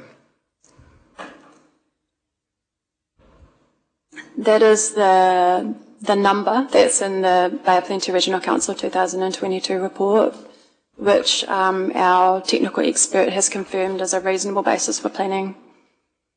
But if the Regional Council are managing the controlled outlet to keep the lake within its operating range and the upper limit of the operating range is 353.9, shouldn't that be the reference point, not 353.3? My understanding is there's still some residual risk and also just uncertainty in relation to what may happen in the future. Exactly, that's why you choose the upper limit of the operating range as your threshold for intervention, not the bottom of the operating range, surely. We'll give that some thought. Yep. We'll obviously talk more about this tomorrow, but I mean, I guess one of the corollary questions that I have on that one is if the Regional Council, and the Regional Council can talk to us later about it, if it's going to review that within the next 5 years, then I guess why wouldn't we use the existing regime, being confident that's going to survive 5 years, and modify it, I guess, when the data comes forward? I mean, you don't need to answer that now, but that's part and parcel of my question on the same issue. In relation to the wildfire issue, in the Reserve 1 zone, what's in the Reserve 1 zone? Are there habitable buildings in the Reserve 1 zone? It's the conservation zone, so it's mainly your dock reserves, right. that zone covers. So unlikely to be many habitable buildings? Unlikely, yes. Okay. Dock huts? That was one thing I did think of potentially, yes. Dock reserves. Okay. And just in terms of your presentation, I noted you said that for faults, both new development or new dwellings and replacements require resource consents. Is it the same? I can't recall. Is it the same category of consent? For faults, I have to check. Yeah. I think replacements within, if they extend outside the existing footprint, are RD, because that doesn't meet the performance. I think that they're both RD, but I will confirm. Okay. I mean, if they're both the same category, that just cuts to my issue I raised earlier about why have different categories for new and replacement in Lake Kirika. It's sort of an inconsistent approach with how other hazards are treated. Okay, that was all at this stage. Thanks. Just a couple of questions from me at this point as well. You've proposed to introduce new definitions relating to building importance levels, and I was wondering which submissions you were relying on for that introduction. It was in relation to the concerns about, well, for example, the submission from Red Stag, where they talk about concerns around fault management and the approach towards it, reflecting the risk. It's quite a change from what was notified. Do you It isn't, because in effect that's how the rules were implemented in any case. The guidance had very strong weight in the decision-making process, so it's essentially reducing consenting costs for consents that would have been approved. I guess my question is, would people have been aware that Red Stag's submission would have introduced these new terms and approach in terms of the definitions and the rules themselves? So that's something come back to us tomorrow on. I would just comment that at least it is less restrictive. Sorry, your answer is that by and large it's less restrictive than what would otherwise have been the case. So the higher level of this one would have been where the notified rule would That was come. more restrictive, yes. Okay. The other question is, how would someone, average Joe public, identify that they're in an overland flow path? Sorry, which? In an overland flow path. How would someone identify that they are? In an overlay in the first place? Yes. Well, often through a LIM report would be a good start, but if not in that context, then using geyser view or through overland flow path, sorry. The evidence of Paula Meredith shows that there is really good alignment between the location of overland flow paths and flood mapping. So we've done some analysis of that. So their awareness of that would also they would be aware of flooding concerns because of that mapping in any case. Otherwise, there can be physical signs on the ground. Paula can talk to this more as well. She's more experienced with it at the consenting stage. They're also using the contour information. I'm just, and maybe Miss Meredith can also pick this up, just wondering how an average person who isn't familiar with district plans or flooding or overland flow paths would actually figure out that they were in one and needed a consent. Can I just check? I didn't see because the writing was too small, and he's no longer here, is he? No. Mr. Bennett, is there an OLFP layer? Is there an overland flow path layer? Yeah. No, there isn't an overland flow path layer. We are investigating GIS options we have some very initial in-house tools for identifying those, but they are very rough because they don't account for all the things like fences that redirect the overland flow path. It's just a GIS analysis of low points on the ground, but it can help our team identify them in addition to the other tools that they have, although in a very imprecise way. It does go to the Commissioner's point, though, that in that case it would not be possible for the general member of the public to know whether they're in an overland flow path or not. I think they may know from when it rains as well. It's a bit of a That's a bit comment. late, though, isn't it?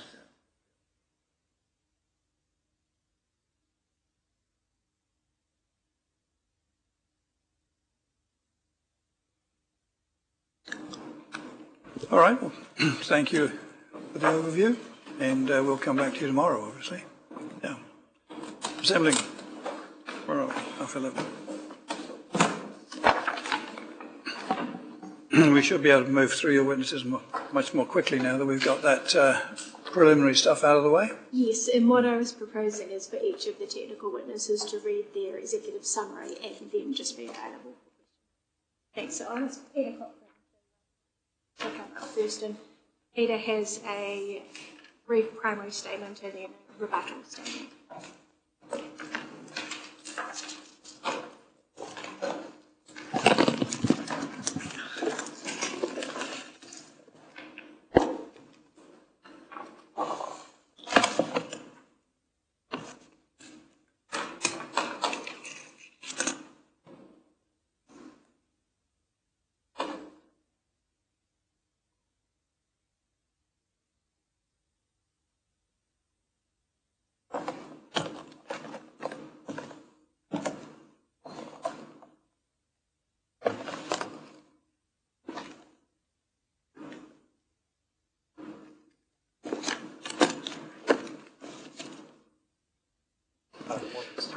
Morning, Mr. Cochrane. Are you going to take us forwards or backwards? Are you starting with your rebuttal or are you starting with your primary? I'll sort of be in your hands, but then I can read my summary of evidence or launch into questions, whatever. No, read your summary, I think, would be helpful. I'll start with my evidence. I'll start off a wee bit before that in terms of the scope of my evidence is primarily around extreme character and suitability of that information for informing my apologies. And I briefly talk about a couple of other issues in regards to Lake Rotorua and Lake Tarawera as well.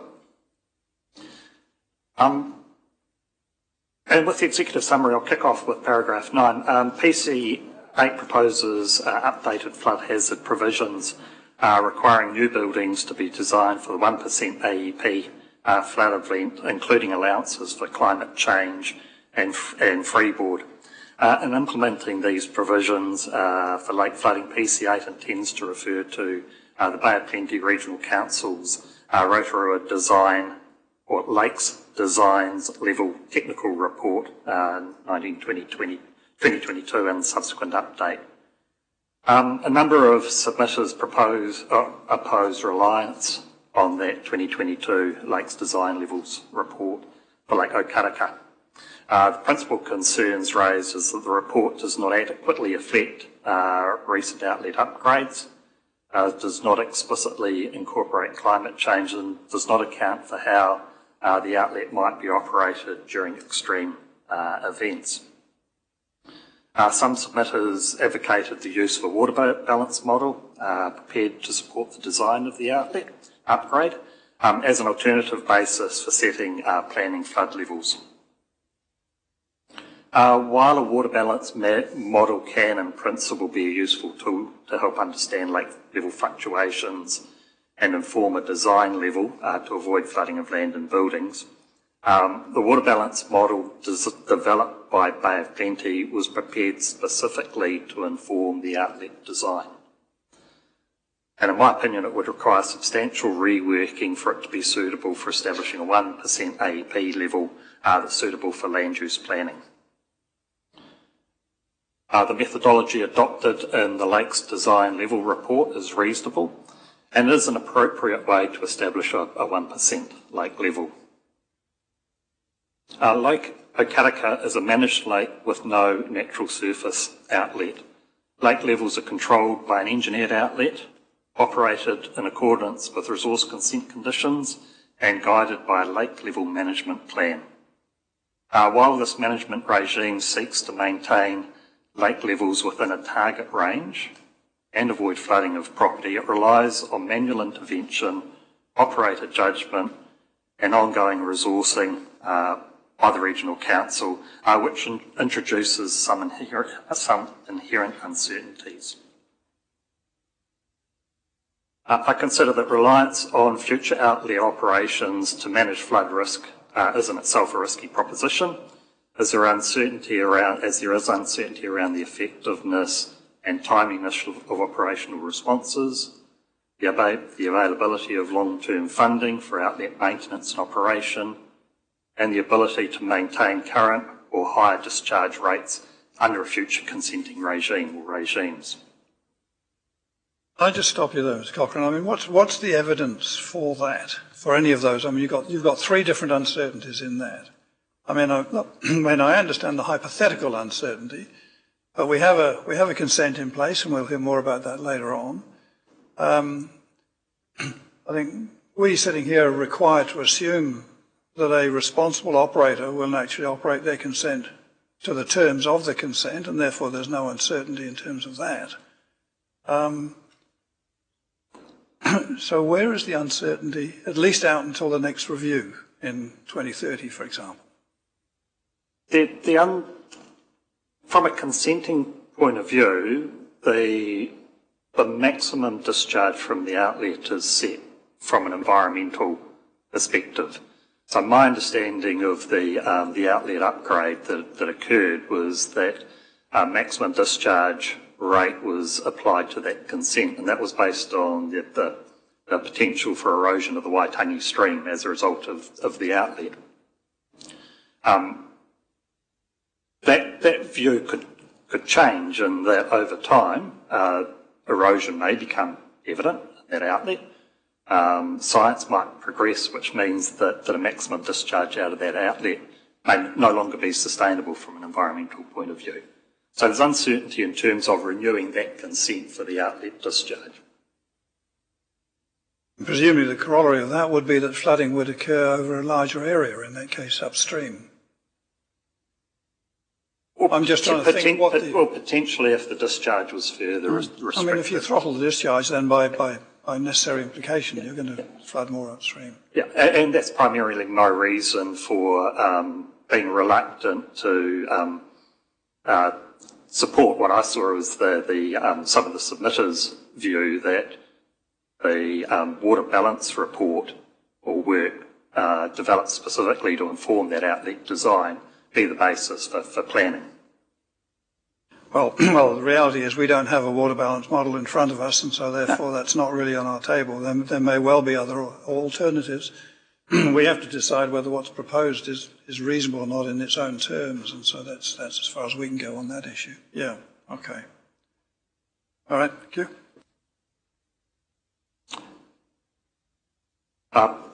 Progressing from paragraph 6, so a freeboard allowance of 0.7 metres, which is recommended for Lake Aikaraka in the 2022 design level report, appropriately accounts for estimations, for imprecision in estimations, wind and wave effects across the lake, and tectonic influences. While climate change is not explicitly included in the freeboard in the 2022 design level report, that report discusses the effects of climate change on lake levels, the challenges of incorporating this into its freeboard recommendations at this stage, and the challenges of incorporating that freeboard recommendation into the report at that stage. And look, overall, I think that explanation is reasonable, and as you can see in the body of my evidence, I looked at potential effects of climate change more generally to see whether that was a significant omission from that provision of freeboard. And I've sort of reached the conclusion that at this point in time, I think that freeboard of 0.7 is a reasonable number to use in terms of informing a design.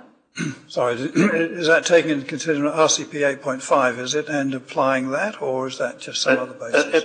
Where the Regional Council had got to in their 2022 design level report, they said that they weren't in a position to consider climate change as an element in the freeboard that they had calculated.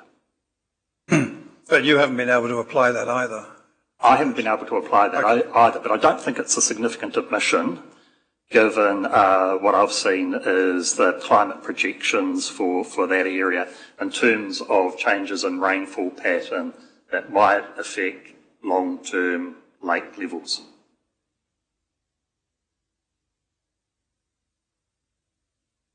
And then in my summary, there are a couple of points related to Lake Rotorua. So there was some submissions around the outlet from Lake Rotorua, and the existing outlet primarily controls the management of low lake levels. And the way it's currently designed, it has limited influence on extreme high lake levels. Commissioner von Voorthausen, you've talked about stop logs in the outlet to Rotorua. They're largely around to controlling the low lake level in the lake rather than dealing with high flood levels. Yeah, my point was that it's also a managed outlet. That's correct, yeah, and your point's taken. Same as Okeraka is. And for Lake Tarawera, although there is a long-term decline in lake levels, and that's acknowledged, further analysis is unlikely to materially alter the adopted 1% AEP planning level for that. So there was a submission saying that the design levels report prepared by the Regional Council didn't adequately take into account what was seen as a long-term decline in lake levels overall. But my view is that's unlikely to materially alter the conclusions that they reached in that report. Overall, I conclude that lake levels adopted by the Council for Lake Okaraka, Rotorua and Tarawera, including the application of freeboard, are reasonable and provide an appropriate basis for implementing the flood hazard provisions of PC8. That's my evidence in chief. Shall I go on to my rebuttal?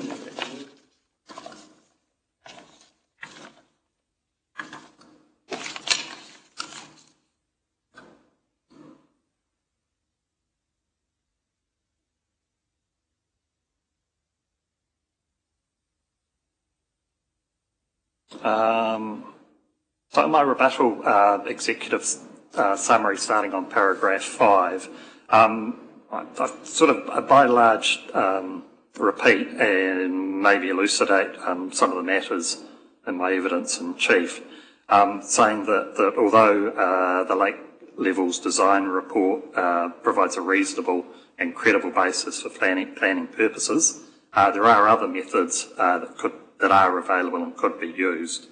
All of those methods involve a range of assumptions, they have uncertainty, and while each one is valid, they may not represent a single point of truth. My primary evidence focused on technical matters rather than planning provisions themselves. And while I agree that having hazard mapping outside of the district plan offers flexibility to respond to updated information without the need for a plan change, whether those flood levels are included in the district plan or a reference to an external document or database is a planning matter rather than a technical one. From a practical perspective, an overlay in the district plan can provide certainty in applying rules. This approach avoids a situation where alternative assessments of hazard extents end up needing to be considered on a site-by-site or consent-by-consent basis. The bespoke provisions for Lake Okaraka recognise the established development pattern around the lake and manage this risk by limiting new development, thereby assisting in reducing future risk flood-related consequences. While replacement or extension of existing buildings under the bespoke provisions may increase flood risk, this increase primarily relates to asset value rather than greater exposure of people to flood hazard. By seeking to avoid new development, the bespoke provisions assist to reduce exposure of people to flood-related consequences.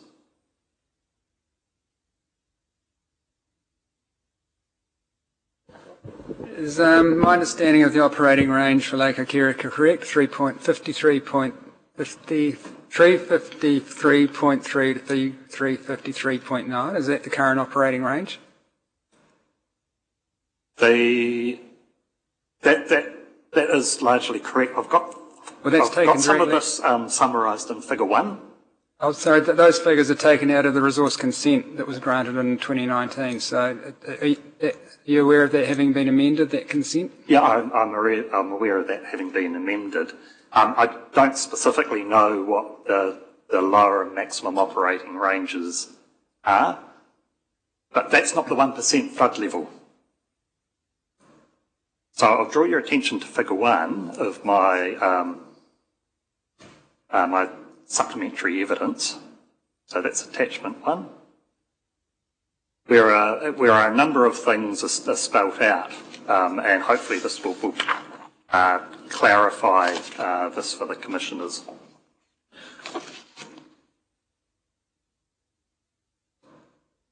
So what you can see in Figure 1 is this is lake levels from 1951 to 2025 for Lake Okaraka. And what it does in there is show the operating levels, so the minimum and maximum operating levels. Now, sort of largely they were put in place to manage the lake within certain sort of operational conditions.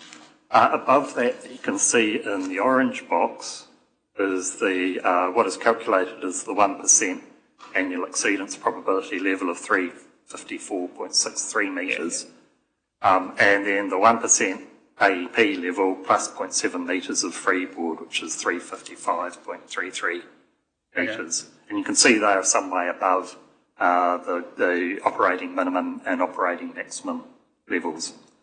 In my experience, that's relatively that doesn't surprise me at all, and that the way that a range of lake levels were established might have been as early as the early 90s and further through was around sort of the day-to-day management of the lake, or of lakes generally, and not necessarily taking into account extreme levels that might occur from time to time. So I think in terms of the provisions, as I understand, which are included in the plan, that 355.33 metres RL is included in the plan, which sets it some way above the day-to-day operating levels that the management plan endeavours to keep the lake broadly within. Okay. Just in terms of this issue of a static flood map in the plan as opposed to a dynamic flood map outside the plan, where Lake Okirika would be the exception to the general rule that's being applied. In your rebuttal statement at paragraph 21, you agree with the regional council witnesses, I think, that having the flood map outside of the plan is beneficial in terms of providing flexibility, etc. I guess, so my question to you is, from a technical perspective, would you recommend having a static flood map in the district plan or a dynamic flood map outside of the district plan for Lake Okirika? So putting aside planning issues, from a technical perspective, what's your recommendation? I think from a technical perspective, my recommendation would be to keep it outside of the district plan. Yeah. But as I said in my rebuttal evidence, this is a plan. It seems to me to be more a planning planning issue than a technical issue. Yeah. Sure, but planners are only evaluative witnesses, so they need to rely on technical advice. So that's why I was interested in your just confirming your view on that. Yeah. All right. And then the final question, in paragraph 22 of the rebuttal, on the top of page 5, you say static overlay can assist by providing a consistent reference point for rule application, avoiding the need for competing interpretations of hazard extents to be resolved on a site-by-site basis. So that last bit you're referring to, does that mean that if it was a dynamic map outside of the district plan, that would avoid needing site-by-site evaluations? Is that what you're saying? Or? No, not necessarily. It's the plan rules in terms of if you're unable to, or if you've got a development that let's say, for instance, rubs up against that design level. From what I could see in the proposed PC8 version, it had the potential for, from my point of view as a technical expert, to sort of kick the can down the road, to say, well, we can address, if you're unable to meet a particular level that's set outside of the district plan or anywhere for that matter, you may be able to by the provision of further information through a consenting process, come up with a provision that meets your particular development or your particular redevelopment.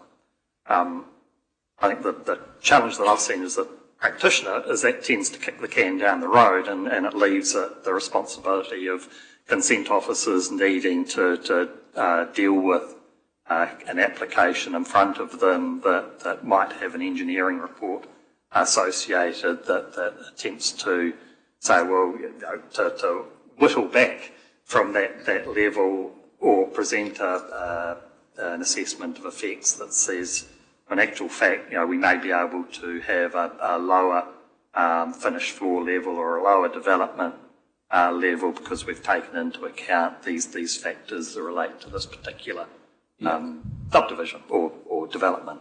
Yeah, but that would apply whether or not it's a static map in the plan or a dynamic map outside the plan, wouldn't it?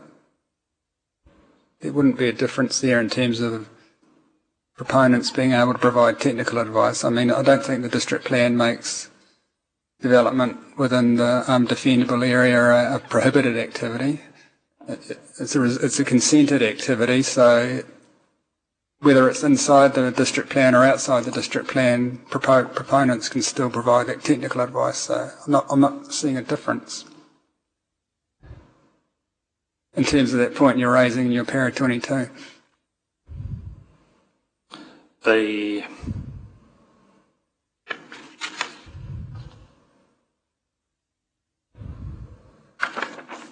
Yeah, and look, I might on that point, I might, take your line of argument. What I particularly saw in the previous one, though, was that the way that I saw that consent pathway working by the previous one, I'm meaning the original notified version of PCA. I thought, this could get the council in a situation where, they're ending up with individual applications in front of them for development or redevelopment of a lot with an engineering assessment that starts to sort of trim away at what might otherwise be a good conservative level that's set either inside or outside of the district plan. But if that was based on sound technical advice, which was appropriate, then that's not necessarily a bad outcome, is it? Not necessarily, but it puts a lot of onus on the district council planning staff to assess that on a site-by-site, a case-by-case basis. Okay. All right, no, that's all. Thanks, Dan.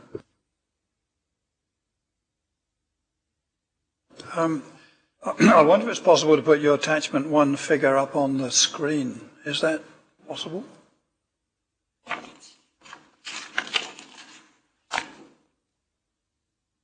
That's from its supplementary evidence.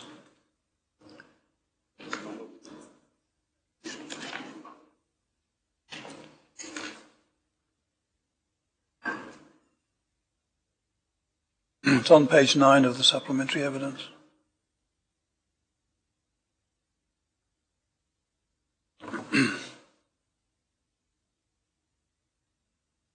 And I might need some advice from the Regional Council on this particular question as well, because, well, let's just wait till it's up.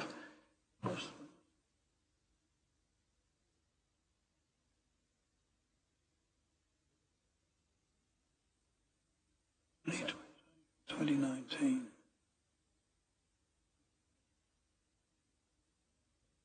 Yeah. Yeah, okay. Yeah, expand it right to the full screen if you can. And I'm oh, sorry, let me just speak into the mic. The question I was going to ask, and was there obviously a number of peaks there which are above the managed at the top, the maximum managed levels. But I gather that the consent and when did the consent and the pumping actually start? When was that commissioned and operating? It's obviously to the right end of that graph, but I'm just wondering, there are a couple of peaks there which are beyond 2020 by the looks of it. As I understand it, the new outlet, and it may be Barb Plenty will be able to confirm this more explicitly. It's a wee bit difficult from public information to try and work out exactly when all of the works were commissioned, but it seems like it was 2021. So that new outlet 2021 was when the was so it's basically off the graph. Is that what you're saying? Because if that's the case, then I don't have a question. I mean, there's a gaggle of peaks in that 2020 to 2025 cell, and I guess my question was going to be, if the pumping was operational at that point, was it turned on at those points? Those peaks represent a point in time, obviously, in terms of that. But were the pumps operating at that point? But the level was still exceeded that max. My understanding that the commissioning of the outlet, it's not pumped. They had pumping, right. They had pumping put in temporarily. So you can see that big 2017 event which precipitated the outlet upgrade. What my understanding, the regional council in response to that put in some temporary pumps to effectively pump out the lake. And they remained in place for a period of time until the new outlet was constructed and commissioned. My understanding of the new outlet is it is predominantly run by gravity, and there's very, very little, if any, in the way of pumping to achieve that. Okay. So the two points that you speak to that end up above the operating maximum, look, from my experience with other flood control schemes where you're trying to manage lake levels but also route flood flows, is that you can get that regardless of your best intentions to keep the management of the lake within those two green lines that you've seen. So this is the basis of your caution about the uncertainty of relying on the operating. Yeah, that's correct, yeah. All right, okay. All right, that helps. Thank you for that. Yeah.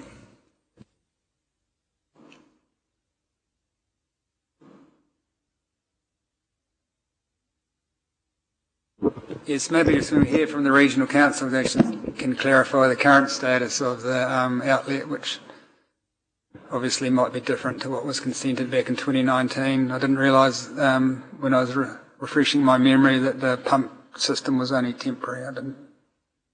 And I mean the community association, or I think it's a community association, talks about the ability to pump to 800 litres per second, which obviously.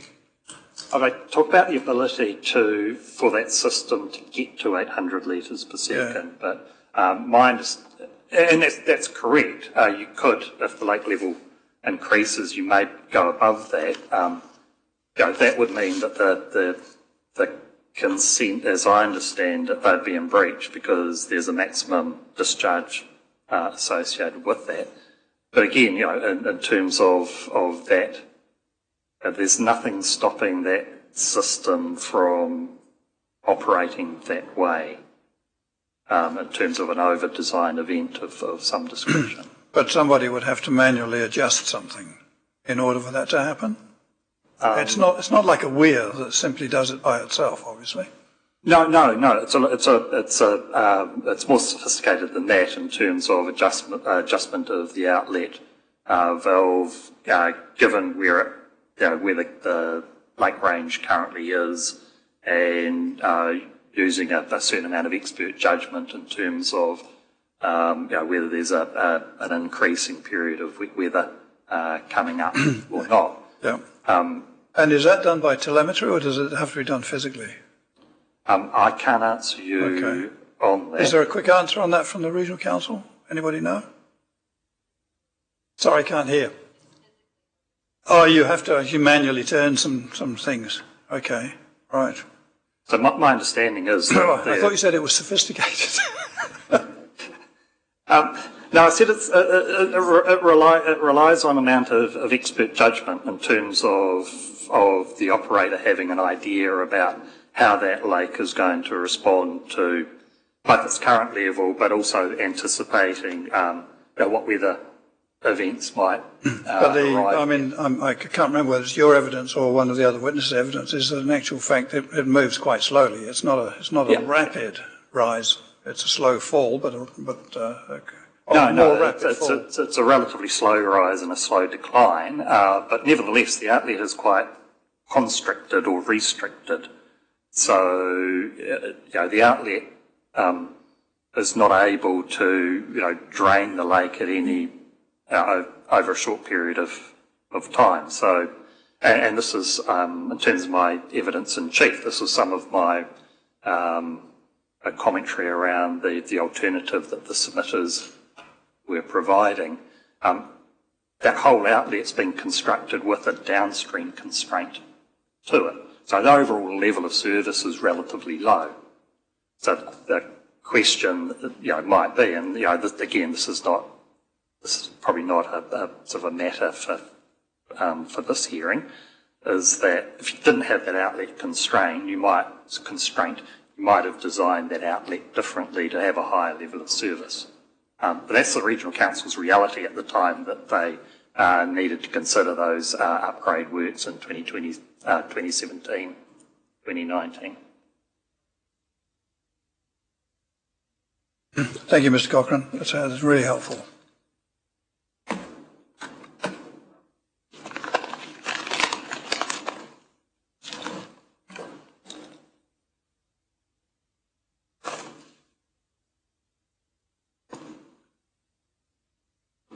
I'll ask Paula Meredith to come forward.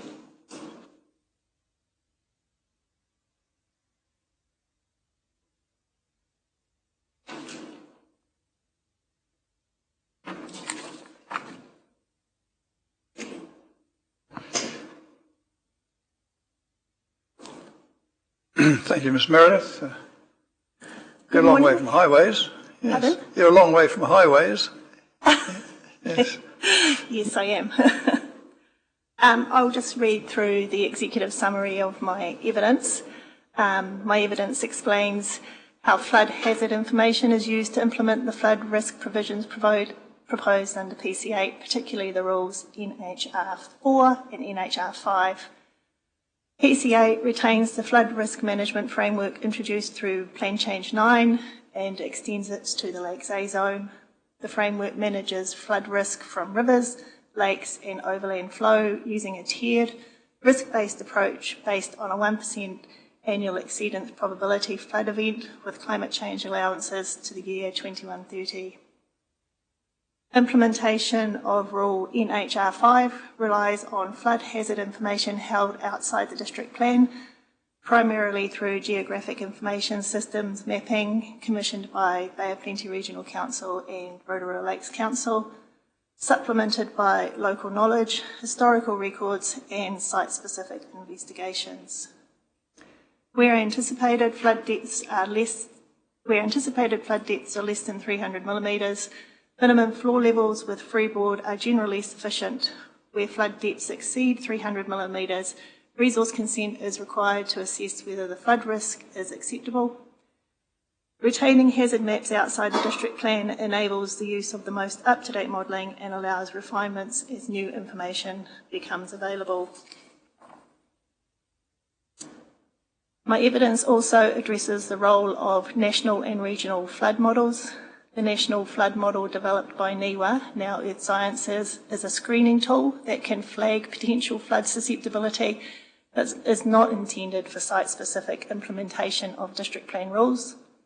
Locally produced and emerging regional models, including the Waikato Regional Council Flood Model, are expected to provide more reliable information for consent assessment. PC8 also introduces provisions to manage overland flow paths under Rule NHR5 and related earthwork standards. Although overland flow paths are not mapped in the district plan, they can be identified using topographical data, flood modelling outputs, GIS tools, site observations and local knowledge. Processes are in place to review flood hazard information where concerns are raised, with investigations undertaken proportionate to the significance of the issue. Overall, I support a flexible, information-led approach to flood risk management that can be implemented effectively without fixed hazard maps in the district plan.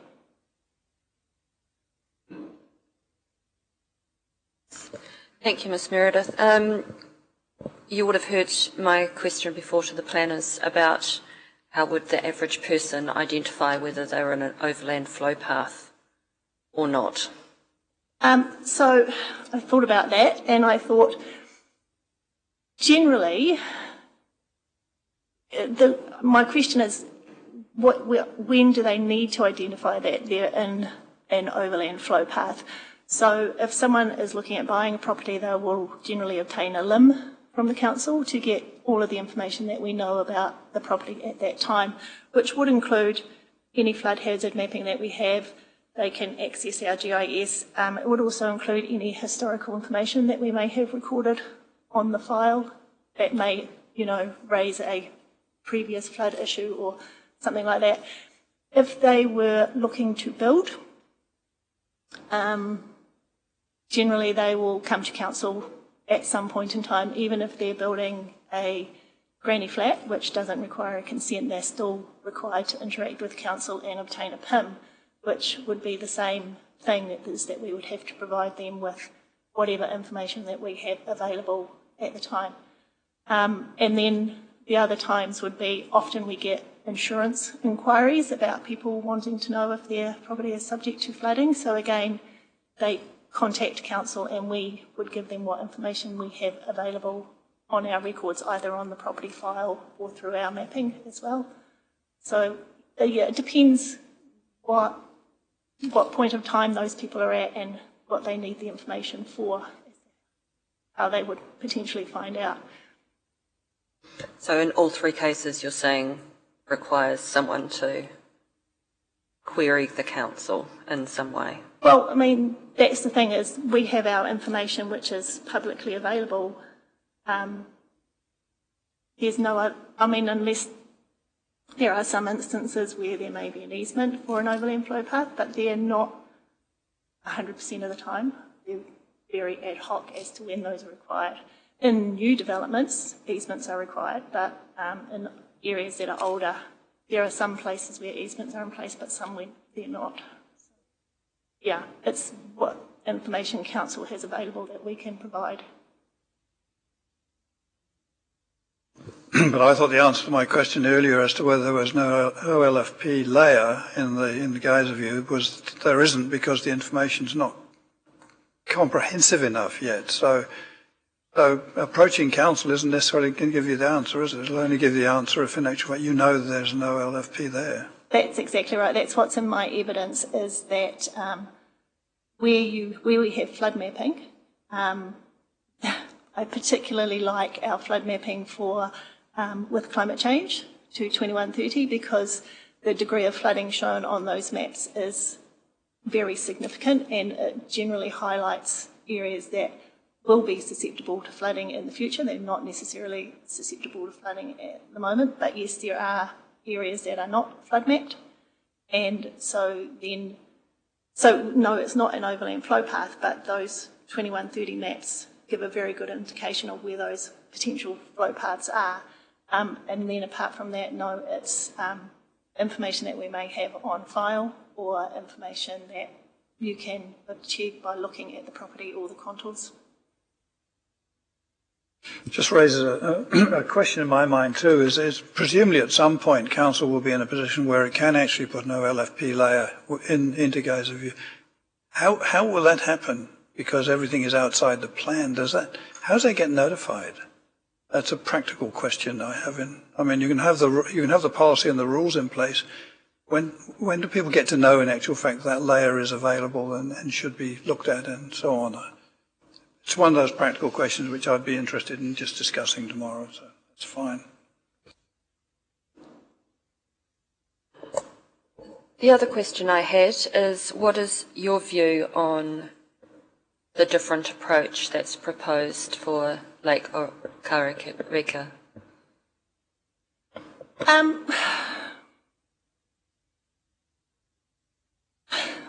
My personal opinion is I would like all of the lakes to be consistent. That's my personal opinion. But personal or technical opinion? There's a slight difference. My personal technical opinion, how I operate is from working for council. I mean, if something can be consistent across all of the lakes, to me that makes it easier for people to understand that they're not having to do bespoke things for different areas and things. Sorry, yeah. If you've got a more consistent approach, I find that that's a lot easier for people who are not experienced to deal with things. But there's already inconsistency in terms of that issue with respect to geothermal, so... Yes. Yeah. Yeah. Okay. Mm.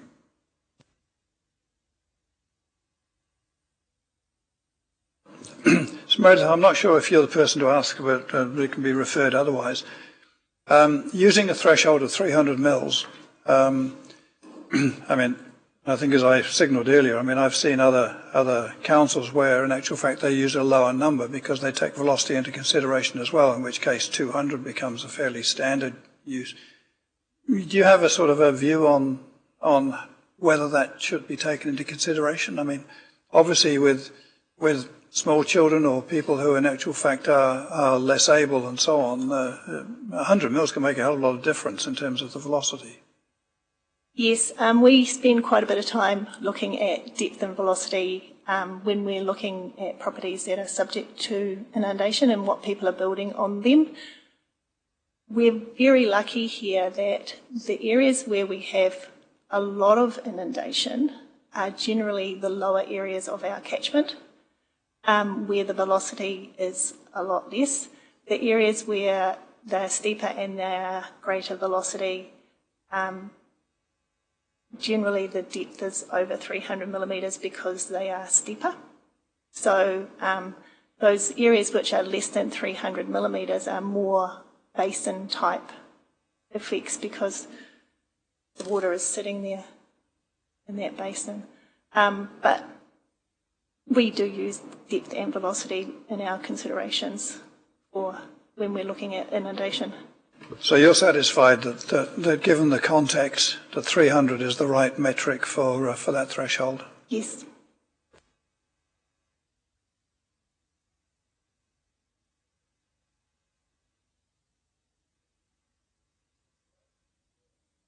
Thank you.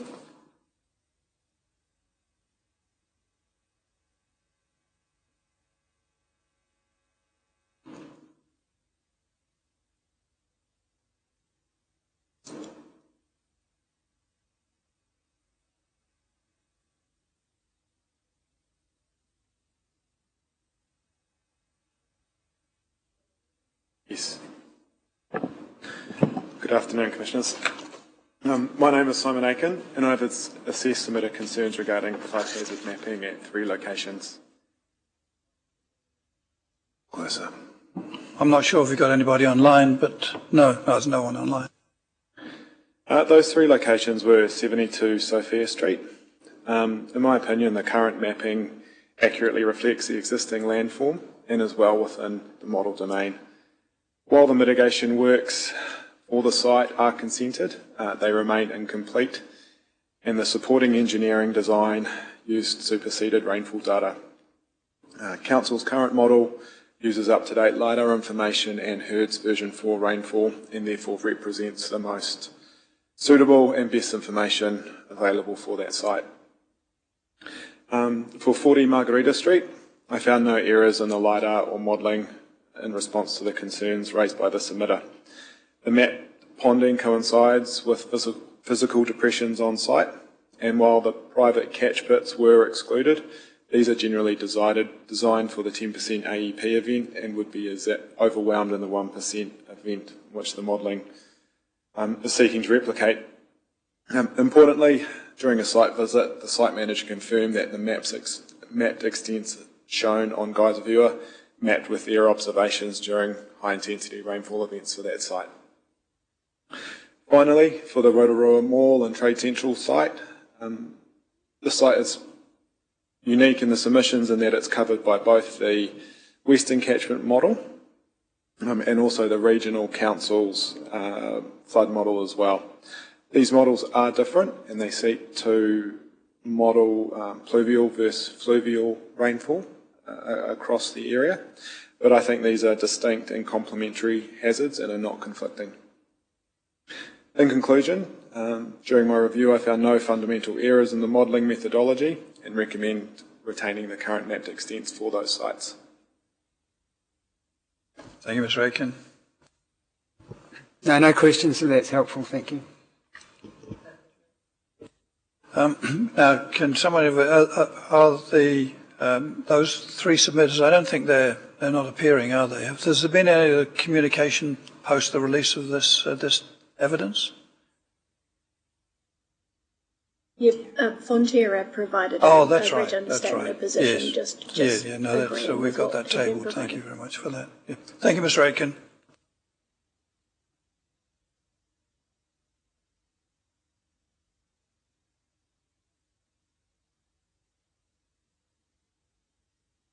That's the end of the flooding witnesses. Are you happy to push on with the final two, or would you prefer to take the break there? Excellent. Yes.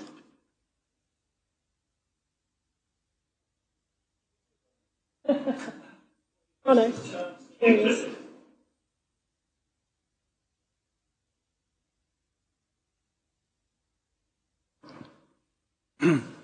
Dr. Berryman, you're on. Yes, yeah.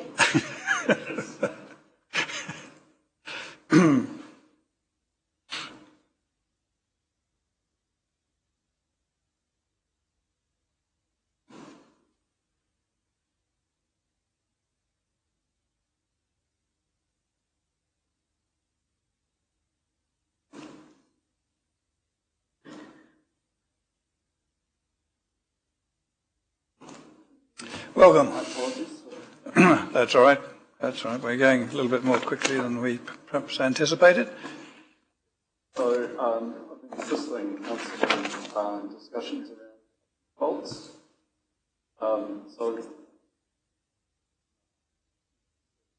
Time to go through my executive summary and then.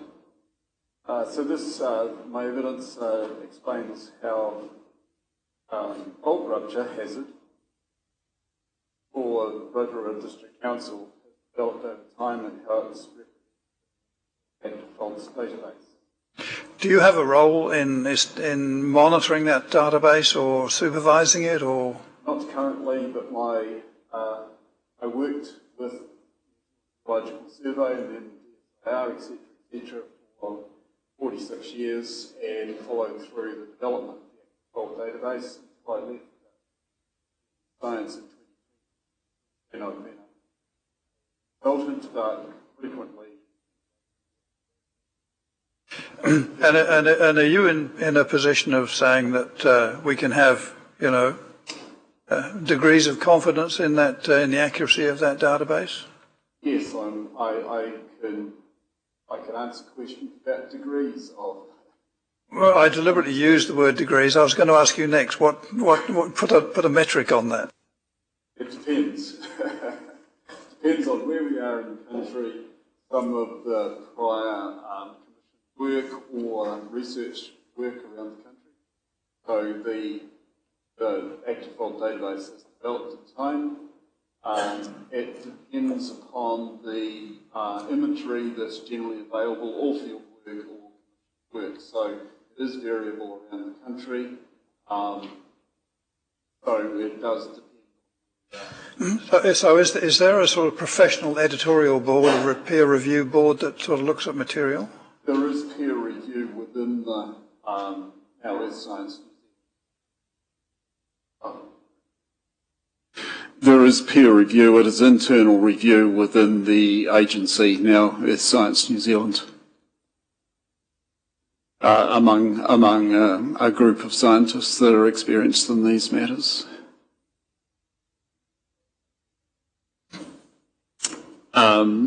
Also, in my evidence, I've outlined what the Ministry for the Environment's guidance. It is guidance on the development on or near active faults. This guidance was developed by Ministry for the Environment in 2003 they were sponsored by a group of scientists and engineers who developed that. It was sponsored by the MFE. This was a risk-based approach beginning in 2003. And I can talk about how it aligns with seismic design principles in the Building Act. It develops the approach, differentiates between greenfield sites and already developed areas, but again reflects differences in potential exposure, with much more exposure in new subdivisions than on a single site, for example.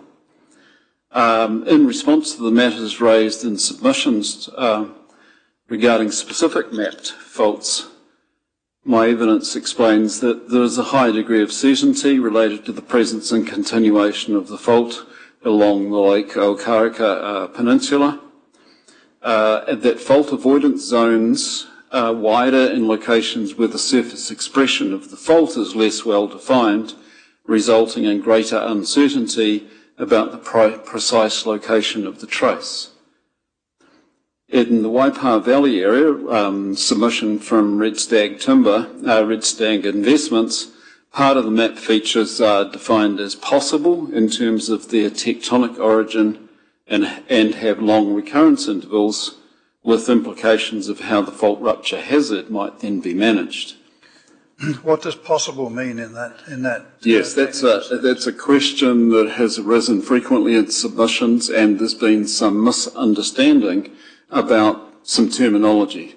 And in fact, the word uncertain has raised quite a lot of confusion, I think, in submissions. So the criteria developed in the active fault database is that, first of all, is this feature an active fault? Based on starting a long time ago with aerial photographs where there was less certainty, now there's quite a lot more certainty, especially with this 1 metre LiDAR coverage across the country. So it's variable, but the definitions about whether it is a fault or not are definite, likely, possible and unknown. So that's the 4 criteria that are in the database defining whether the likelihood that the feature that's marked on the map is an active fault. The fault complexity, in other words, the width of these fault avoidance zones, has a different terminology, and that terminology is well defined. In other words, you can see the complexity of the surface expression for which you want to avoid. Well defined, distributed, and uncertain. Distributed, so it's well defined, generally a single, easily defined feature. Otherwise, it might be broken up into a zone of some width, and the other criteria there is uncertain. So it's not uncertainty about whether it's a fault or not, it's uncertainty about what the width of the fault avoidance zone should be. But that's been misunderstood by many of the... It's quite an unfortunate terminology, if you like, but that's what the definition So if it's uncertainty, is there guidance as to what sort of breadth you should buffer around that fault line, fault trace? Yes, yeah. Off the top of my head, I can't remember the exact detail, but in the maps that we saw before in Geyser View, those were sometimes 100 or even 200 metres wide, based on a set of criteria. And roughly what are those criteria for I mean, because there's a heck of a difference between 100 and 200. Absolutely. Often fault trace might go into an area where there's less definition, and so it should be wider. Maybe the fault trace is made up of a whole series of different pieces, in which case it'll be wider. So extensions beyond the end of the known or easily observable active fault, those will also have a bit of a cone of uncertainty as you extend into. So these things are all these are all criteria that are utilised in the definition of these fault avoidance zones. So should the planning response mirror those broad distinctions, those broad classifications? That's the current procedure. At the moment there are only 2, aren't there? There's the fault, the likely, I think, is the likely, and then there's the possible. Mm-hmm. Those are the only 2 that we're talking about. We're not talking about any definites here at all, are we? Oh yes, there are some that are the tectonic origin. It's definitely a fault, and that might that's be. What I would assume. Yes, but the planning doesn't actually pull those out as a separate category. I mean, again, we'll talk about this tomorrow, but it seems to me that, that in actual fact, there's not a lot of difference between the two categories that are currently being used, because the assessment criteria and so on are pretty similar. Right. The other assessment criteria is the frequency at which that fault ruptures, and that's the third, if you like, the third criteria that goes into the different planning rules around. And so how is that frequency determined, and where does that come from? That generally has to come from site-specific information. Right. Generally, you can characterise, and often requires an excavation to look at different geological layers and how much displacement, and therefore working out when the event happens. And as I note that these things all feed into the recurrence interval criteria, which then goes back to and is aligned with this risk assessment. That risk assessment is aligned with, and has been since 2003, aligned with criteria for collapse in the Building Act. So we're mapping faults because they can produce large displacements, and if there's a building across them or very close to them, that could result in collapse and the possibility of death. So this is about life risk, and it is not captured in the Building Act. Yeah. No, I don't have a problem with that distinction. That's fine. What I was going to query is, how do you challenge that then? Because obviously first questions first. Is everything that's on the layer, on the fault layer, in the guise of you, have all of those been field tested? Are they all subject to field consideration? Not field tested, but from there's abilities, I think, with experience to go from a place where you do have field data, and especially now in the LiDAR, you can see what the characteristics of the surface expression are of that fault where you do have site-specific information, and you can extend that to some other areas based on familiarity and landscape features. Right. And geological mapping with landscape age as well. Yeah. So have all of those yellow blobs that we saw today, have they all been field inspected, if you like? No. And particularly in Rotorua and Taupo areas, there's so many that that's a very large task, but that comes back to some of these criteria, and in the evidence we're suggesting also that now with high definition landscape feature, with the LiDAR, that features that are possible or unknown are now very unlikely to be active faults and should be have a different treatment in terms of what's allowed, what the permitted activities are. So we're suggesting now, we've got criteria from 20 years ago, but our abilities now are improving all the time to be more certain about. So if somebody wanted to challenge that because they're on the edge of the zone, what does that require? What would that require? Would that require a full geological engineering survey of their property? Again, I think depending on whether there's other nearby information, there may be a good basis or a basis for making a assessment based on nearby information, which could be ported across to this new site. But in other cases, it would require a site-specific investigation.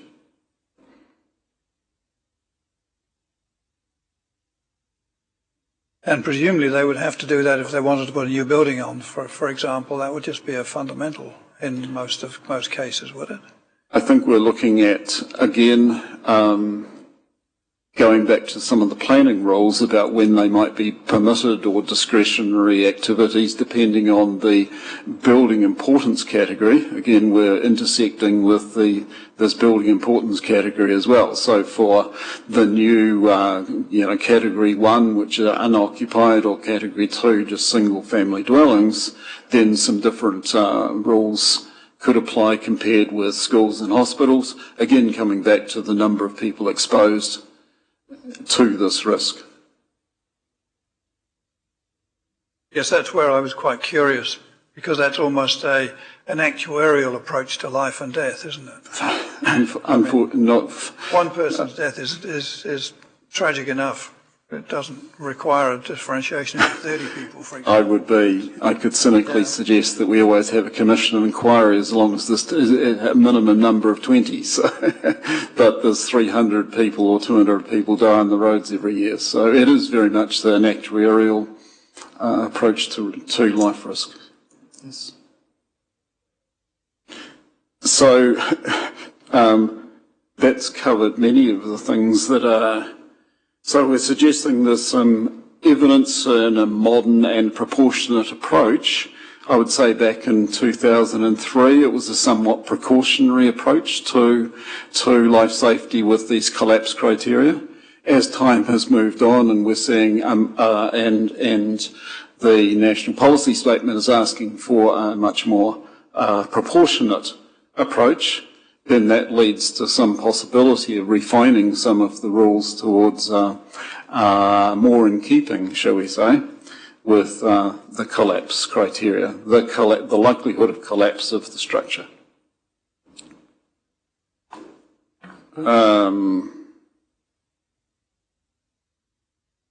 One other, again in a similar sort of way, we're suggesting too that there was a differentiation in the past between one-storey residential and two-storey residential, which would seem to be not in keeping with current standards in the Building Act or in engineering design. So it suggests that there's some amendments or some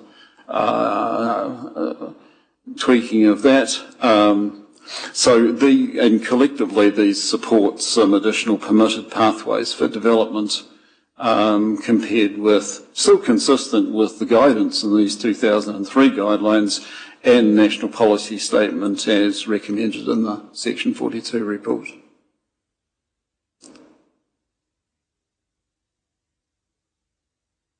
Mr. Berryman, just one question. Do the planning officer's recommendations to us for rules NHR1 and NHR2, which the first one being buildings in the fault rupture hazard area and the second one being buildings in the possible fault rupture hazard area, do those recommendations give effect to your recommendations that were your paragraph 46, your conclusion?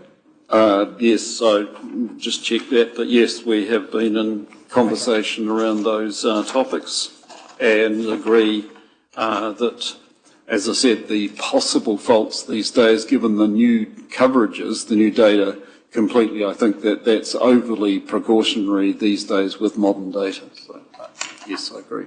Okay.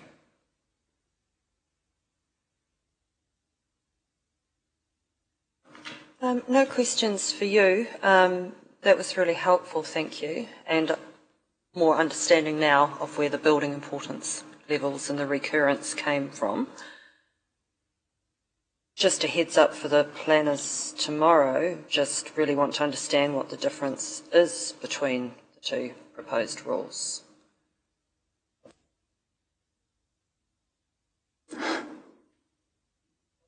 Thank you.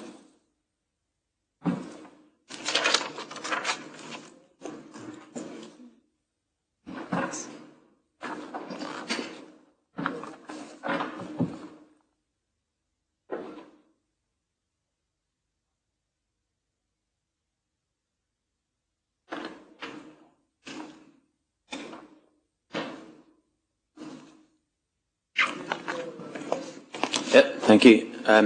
So as I said, I'm John Brzeski. I'm representing Council on geotechnical matters, but to be more specific, it's on land stability, but then also geothermal matters as well. So just sort of reading from my executive summary, in my opinion, Plan Change 8, or subject to the recommendations in my evidence, Plan Change 8 will strengthen Council's ability to manage the risks from ground instability and geothermal hazards, achieving this by placing limits on the location and extents of earthworks and by making up-to-date information available for decision-making, and also by applying consistent rules for geothermal areas across the whole of the Rotorua area. in all of the various geothermal systems, as we signalled during Plan Change 9. As well as that, there's two additional key documents also referenced in my evidence, those being the updated regional infrastructure technical specification that Rotorua were commissioned to provide councils in the Waikato region to assess natural hazards for developments, and then also the geothermal guidelines that came about from Plan Change 9. Those two documents help people to manage the effects of natural hazards, and those are key as well.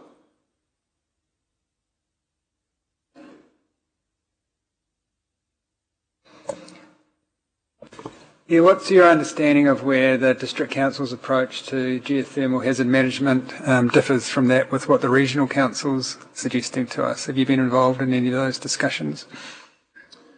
I was of the opinion that we had general alignment with the regional councils on how we intend to manage. The regional council were also involved with the production of the guidelines as well.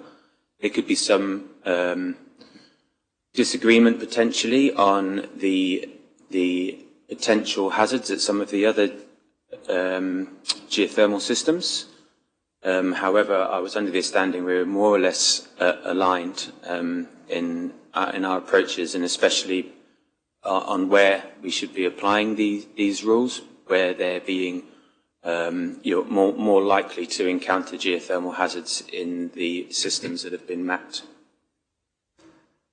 In an area where there's a potential for a geothermal hazard to exist, what's your view on the need for regulatory oversight of the conversion from a building to from a non-habitable basis to a habitable basis?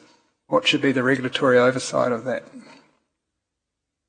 Well, the guidelines should be followed in the first instance. So as long as those are being followed and there's no other breach of any other performance standards, then I think that would be enough. Right.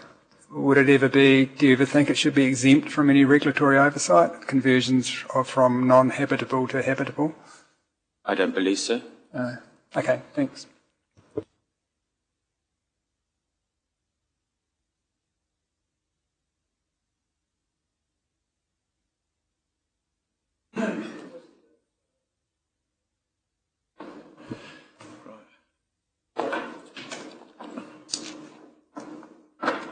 Thank you. That's the Council's case.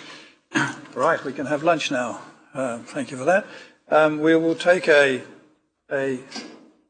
shortened lunch. I don't know what let me just check the timetable.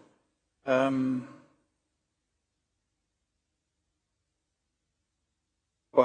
can I suggest that we come past at 1:15? Is that going to work for people? I'm assuming that everybody is here anyway, so it's not such a big deal. So let's come back at 1:15. Thank you very much. And we'll then come back with... Oh, sure.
you very much. Kāinga ora. Oh, right. Aye.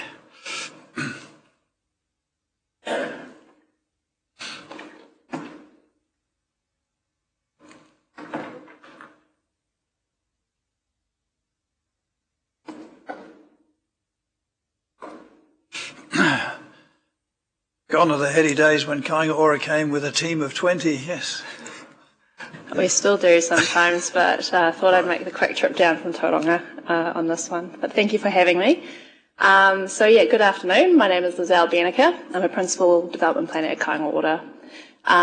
So this will be quite short, so Regional Council can get on to the key matters. But really, as you can see in my evidence, the only thing we really wanted to reiterate today, while not a key matter of dispute, is that we support hazard mapping being maintained as a non-statutory information layer in the district plan. Hazard information, particularly for flooding and climate change, is dynamic. A non-statutory approach allows mapping to be updated as new data becomes available, ensuring decisions are based on current information rather than static maps that quickly become outdated. This approach I consider is also more efficient. Updating maps through a Schedule 1 process is time-consuming, costly, and often impractical for technical updates. Importantly, it does not remove the ability to challenge mapping. Instead, it allows issues to be addressed on a case-by-case basis using up-to-date expert evidence, supporting a more streamlined consenting process while still managing risk appropriately. Also don't consider it to be an issue in terms of natural justice because it still enables challenge through a statutory resource consent process or a less formal process which has been identified in the Section 42 evidence from Council as well that we support.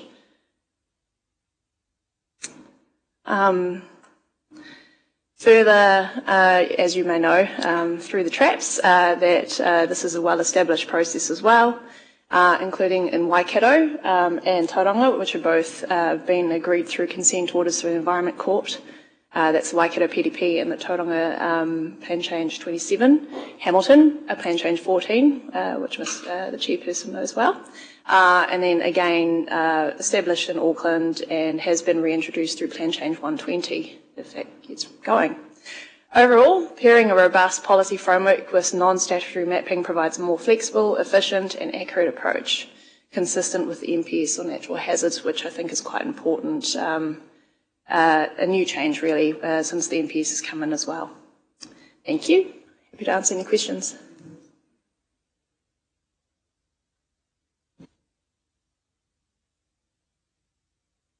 I'm not sure. Thank you, Ms. Benneker. I'm not sure how much you were listening this morning. I was here for the officers' presentations. So you'll hear that there's been some discussion about the treatment of Lake Okaraka and how that should be done. What's your professional view? I am here in a corporate sense, but professionally, I think it would be great to have it all as consistent across the whole plan. How about the matter of geothermal layers in that case? What's Kāinga ora's position? I don't think we have a position, to be honest. I mean, in terms, and as no expert to geothermal behaviour, I mean, obviously with flooding, we understand that a bit more in terms of that dynamic process. So, I mean, if geothermal processes were as dynamic as flooding, then I assume that should also be as part of the non-statutory layer.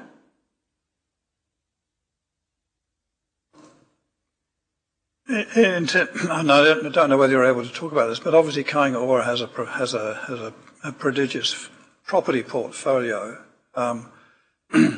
I mean, including in Rotorua. Any issues arisen for KO in terms of that property portfolio, in terms of how the approach is being proposed here and so on? Do you have any knowledge of that?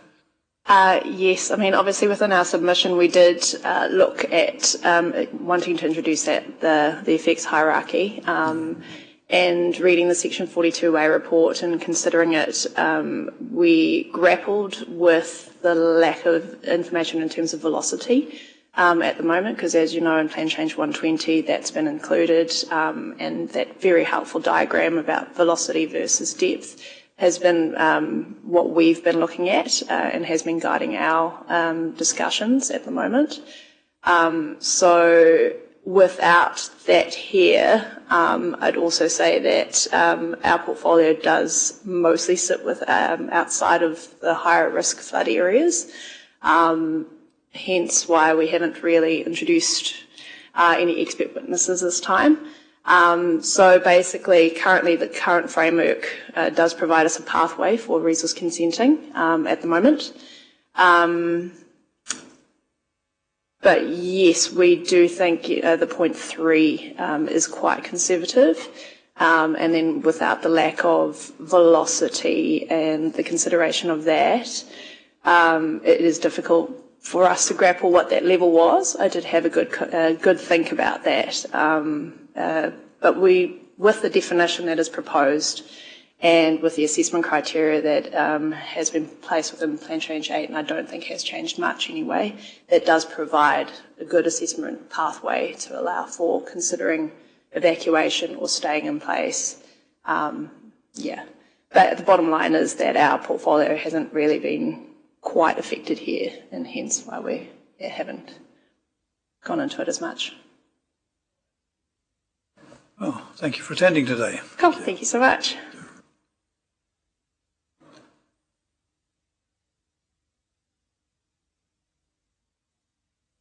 Right, on the list, Regional Council, Mr. Swallow and team, thank you.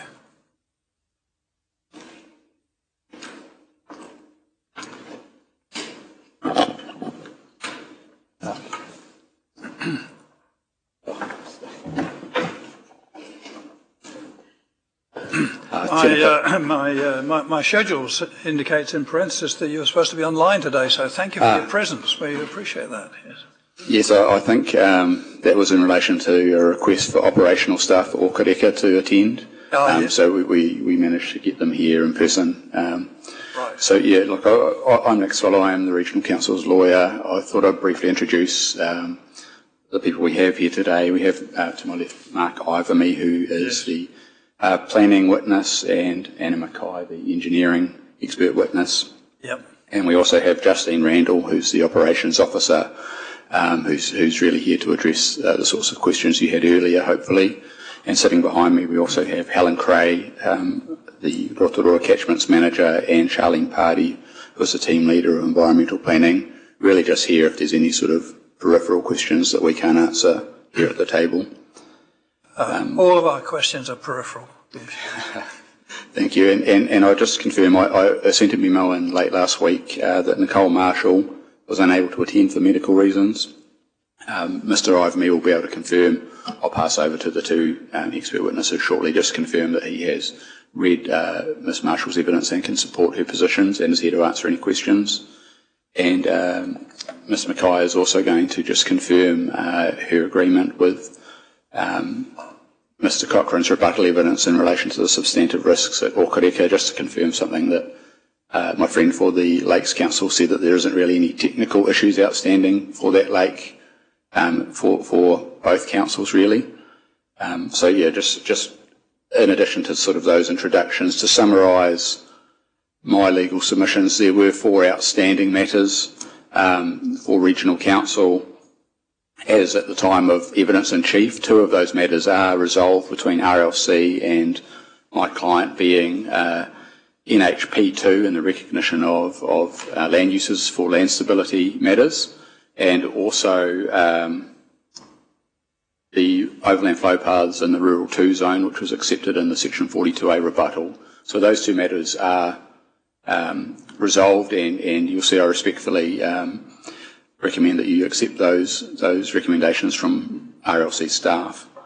The 2 outstanding... I'm not sure we have an option at that point, do we?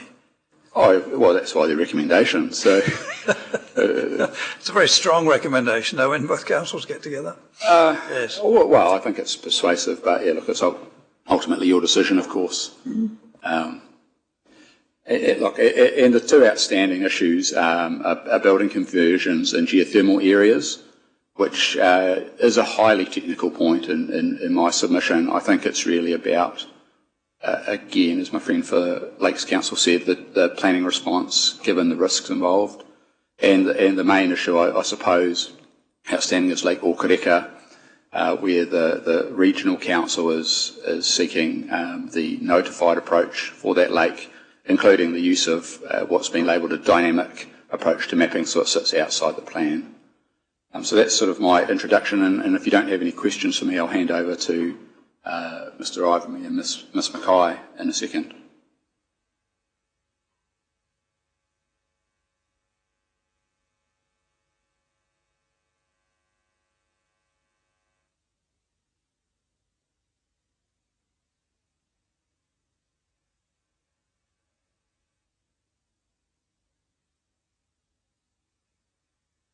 It's fine, Mr. Swallow, thank you. We'll just take your witnesses.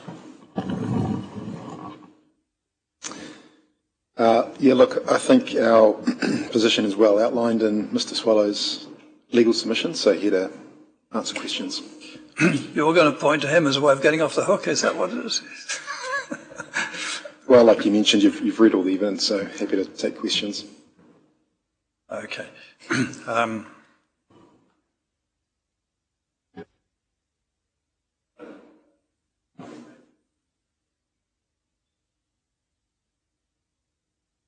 I do, yep. Not at this time.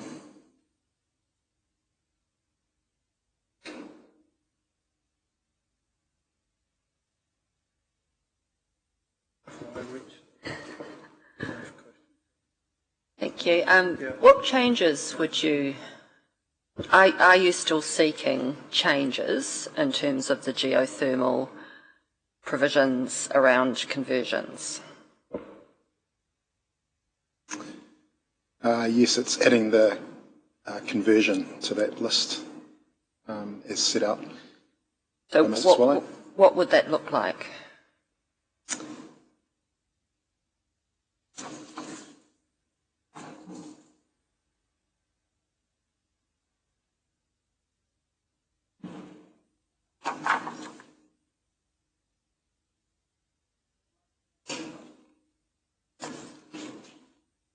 Yes, it is, yep. I'm just finding where it's referenced, and I think Mr. Mackay's evidence. Sorry, Ms. Marshall's evidence.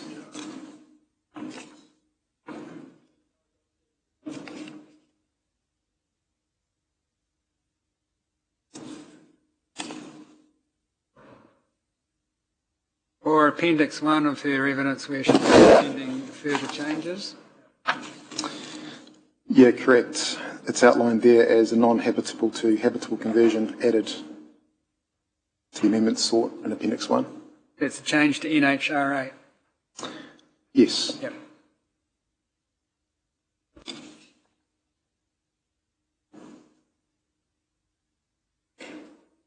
So the Section 42A officer is basically saying that there's a low risk associated with conversions. Do you agree with that? In my view, the risk is to life, so there's a similar risk, whether it's a conversion or a new building. So I think the approach should still be proportionate to that.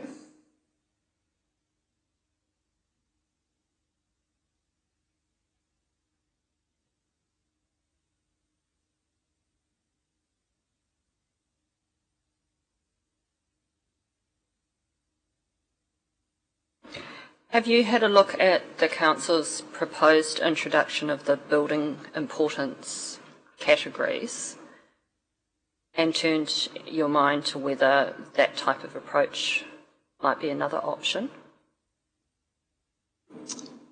For the geothermal matter? No, I haven't looked at that as an alternative option, but happy to come back to you with that.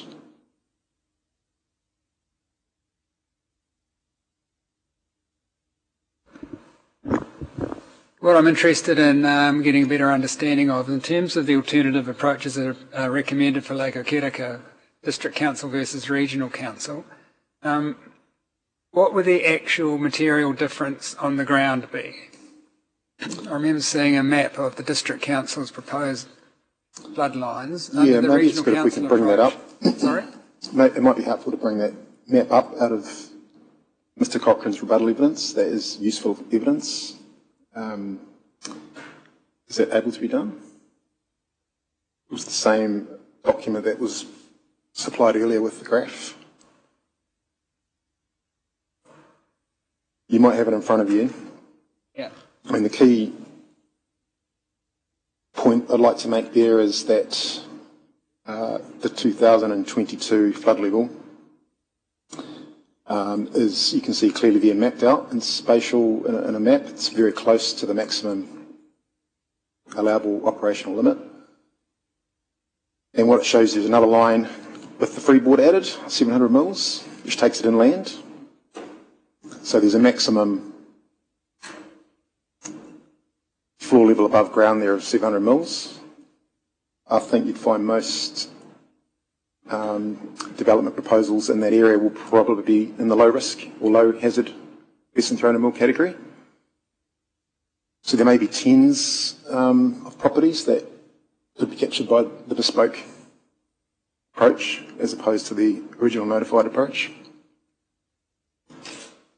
Now we've got the map up there, so just run through that again. So what would be different if we were to adopt the regional council's position?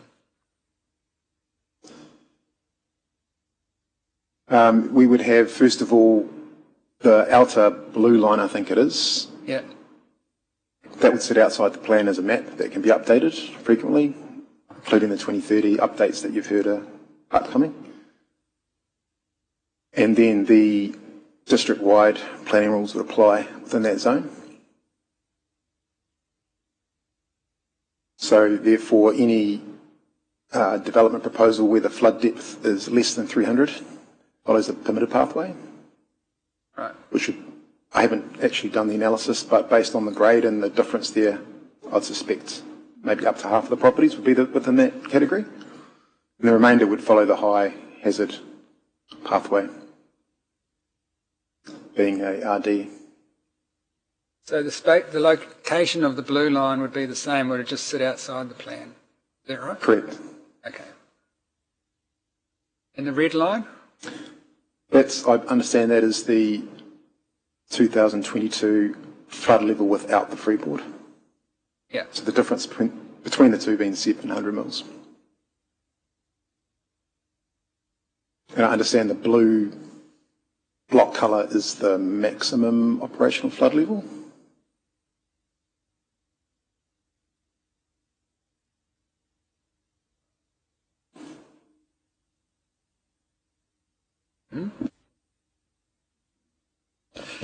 Mr. Mayor, I just want to take you back to the conversion issue and Rule NHR 8 as proposed to be amended by Ms Marshall. As I sort of look at that, and that's on page 15 of Ms Marshall's evidence, as I look at that, this is a permitted activity status, and all it requires, I don't say all, but all it requires is a report by a suitably qualified person to be effectively lodged at the same time as a PIM or a building consent. Is that all that really the region requires? I mean, there's no evaluation of that. There's nothing more. It's simply the lodgement of a professional report. There's no sanction. There's no requirement for anything else. Is that really what the regional council wants? Yeah, correct. I think there has been a lot of work done between the two councils that was put forward in a previous plan change to provide guidance documents for practitioners. So we're comfortable that it's a useful technical tool to help reduce the risk. Okay. All right. Just want to be clear. Thank you. Sorry, I'm just being a bit thick here. So just again looking at that Mr Cochrane's map. So, but the blue line is not the 1% AEP line, is it? It's the 1% AEP plus 0.7 freeboard. That's how I understand it. Yep, the The outline, yep. Yep. So under the generic approach, which refers just to the 1% AEP, it would be in a location different to the blue line, wouldn't it?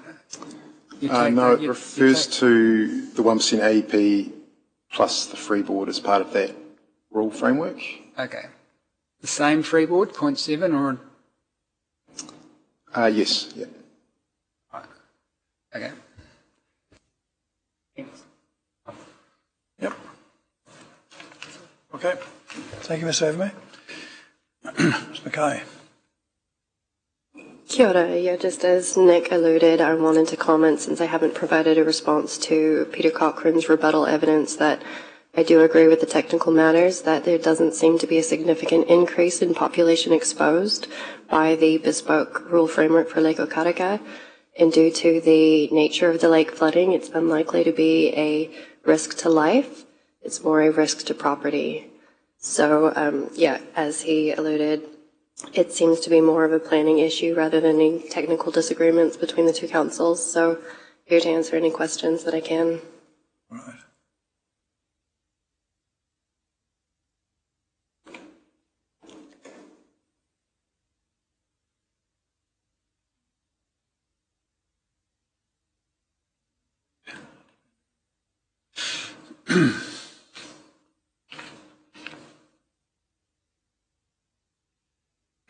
Just talk to me a little bit more about your 15 Roman 5, where you talk about the original intention of PC is notified, is a more robust approach. Just fill that in a bit more for me.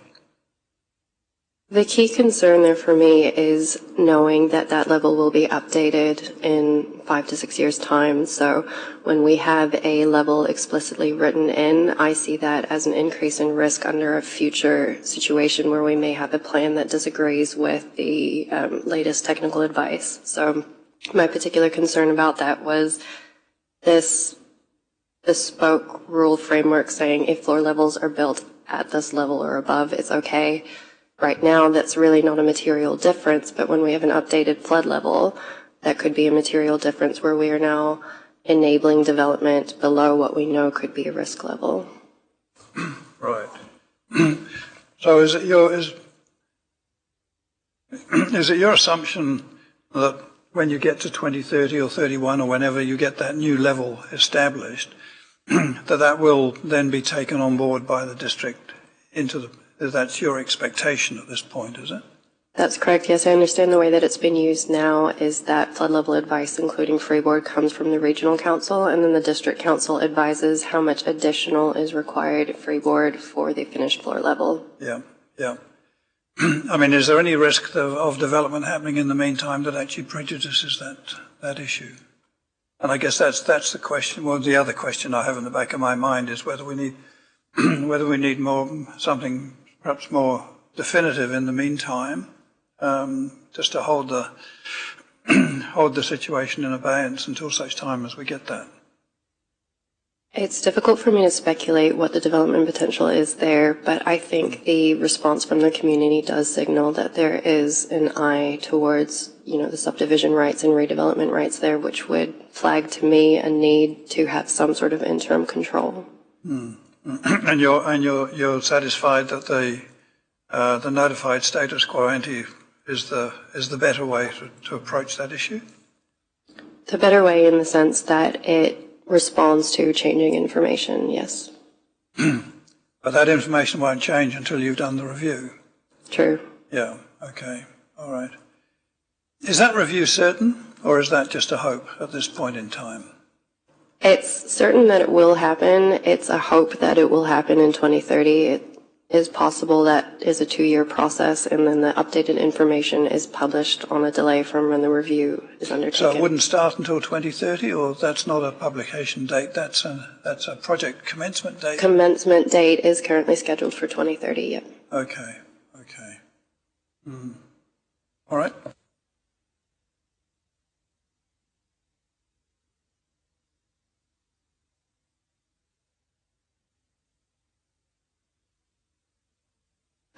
Yeah, Mr. Ivermay, why do you say that the Mr. Cochrane's blue line, would be the same as the 1% AEP under regional council's preferred, the generic or district-wide approach? Because I'm not seeing where within the district plan it says that the 1% AEP is an inclusive of a 0.7 metre freeboard. No, it uses a generic description for freeboard. And so that is done because if there's new information that comes forward, that freeboard may well reduce if there's improved certainty with the modelling. I'm just simply saying that the recommendation from Regional Council who produced the 2022 extreme flood level is to include a 700mm freeboard. So they are one of the same with the information that we have at hand. Oh, I see. So what you're saying is that, tell me if I got this wrong then, so under the generic approach you use the latest or the best information, and you're saying that best information is the 1% AEP flood level plus 0.7 metres of freeboard. So that's the level that the Regional Council would now recommend as being best available information. Is that right? Yes, for this situation at Okaraka. Okay. So that's why you said the only difference is that the blue line would sit outside the plan. Okay. All right. No, that's good.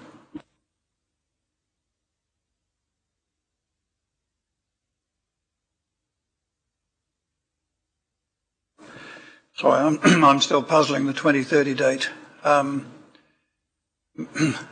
Mindful that we currently have a government in train who seems intent on doing all sorts of strange things with local government, which could have quite significant implications, obviously, in this particular area with two regional councils bisecting or dissecting the region. And with water plans and so on the back burner until at least the end of 27 on current legislation. So I'm just wondering how realistic it is to even contemplate that this sort of work might start in 2030. And that's not a reasonable question of you, I know, but it's just in my mind. So I think regardless of the 2030 date, it's most likely that it will be reviewed under the lifetime of the plan, and that's the key issue. And then something that's been weighing on my mind is the same point that you've made about the operation of the outlet too, is as the regional council may go through changes, so might also the operation of the outlet.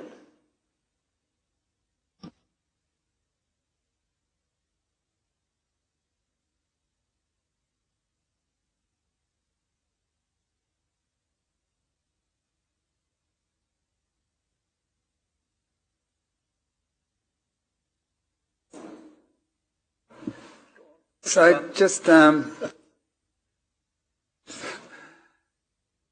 really what you're saying, Mr. Ivey, is that there's no material difference then in terms of an outcome on the ground between the District Council's approach and the Regional Council approach, because they're using the same flood level. Lake Okereka, it's the blue line. So I'm just looking if if we revert just to NHR4 as recommended by the Regional Council and not have NHR5A, the bespoke rule, there wouldn't be a materially different outcome on the ground, would there, in terms of the residents? I would point to Kim's S42A addendum response where she did the analysis between the two rules, and I think she had commented that it is... Can't hear a word of what you're saying, sorry. Sorry about that. Kim included in her S42A addendum an analysis of both of the rules and commented that the bespoke rule is more permissive for low importance level buildings and replacements, but more restrictive for new development. So I think that is the material difference, whereas the level that's used on the ground, there is no material difference. And from what I understand, even before the plan change was proposed, that's what's being used now. So there's no change in flood level information, just a change in the permitted pathways. I mean, I'm going to take this conversation tomorrow, but my observation is that in actual fact, whilst it's a discretionary activity if it's a building within that area, as opposed to a restricted discretionary activity, the matters that you would consider are precisely the same, whether it's a restricted discretionary activity or a discretionary activity, because they simply relate to flooding in the floodplain and those sorts of issues. So I'm not sure that in actual fact the activity status makes a material difference in each of. I mean, it's a more expensive process and so on, but in real terms, I think the information that you'd require is probably pretty much the same. I agree in terms of the activity status, but for the permitted activity with a set floor level, I think that's a different conversation and a different application of the information to what was proposed under the notified approach.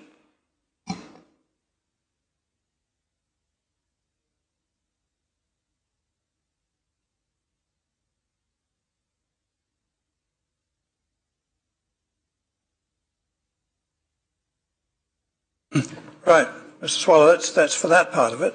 Do we have a conversation now about the how this mysterious system at Lake Okarika actually works? That would be really helpful, because we've already determined this morning that we're under misapprehension that pumps were ready in place and ready to go at a moment's notice, but that's quite clearly not the case. So yes, let's have a briefing on that, if you wouldn't mind. Sure. So I'm Justin Randall. I operate the I operate the pipeline, maintain the pipeline with a valve. We have a target range, lake level range that we operate flows within. So the target range is approximately 400 mils. Between 353.5 and 353.9 motoriki datum. We have a resource consent that allows us to have a maximum flow of 500 litres a second and a minimum flow of 100 litres a second.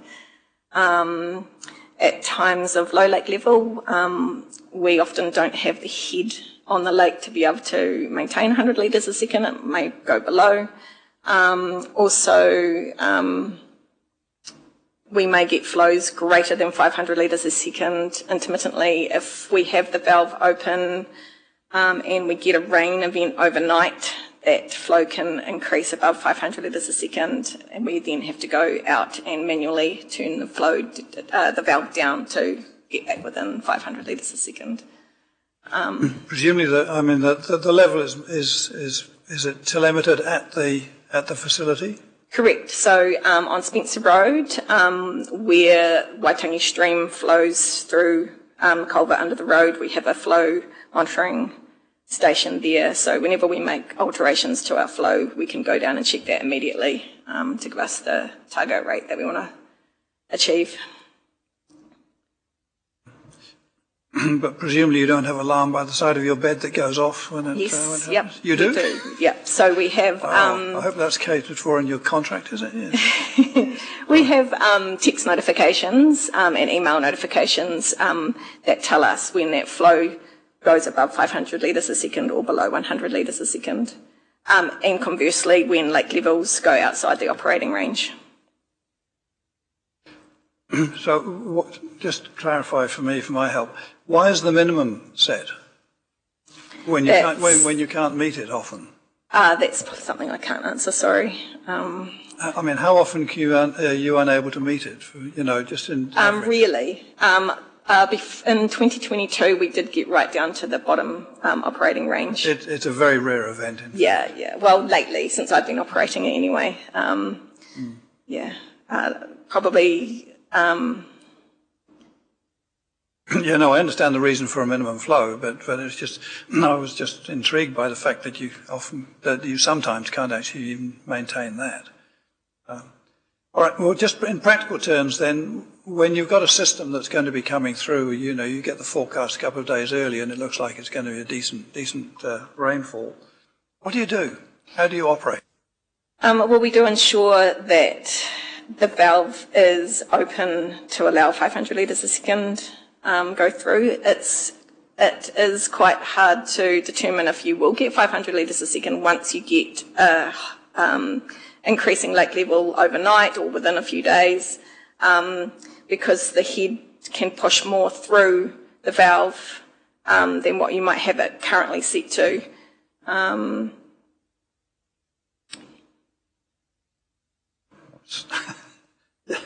We also have we were told earlier there was a sophisticated system. I'm having trouble with this sophisticated system. It's not really terribly sophisticated at all, in actual fact, is it? Because it relies it's on... probably sophisticated in terms of we have a lot of telemetry system in place that can alert us Yeah, to... it's telling you things, but then you have to react. You have to react, and then you have to determine, what to do. And then if the flow's actually, as you say, if the head actually is pushing more through, presumably you've got to go back out again and shut it off in some way. I mean, it's just, wow, okay. Yeah, it's probably similar to a lot of other systems that we have within Regional Council, our Orchid Gate operation. It's all reactive to rain events.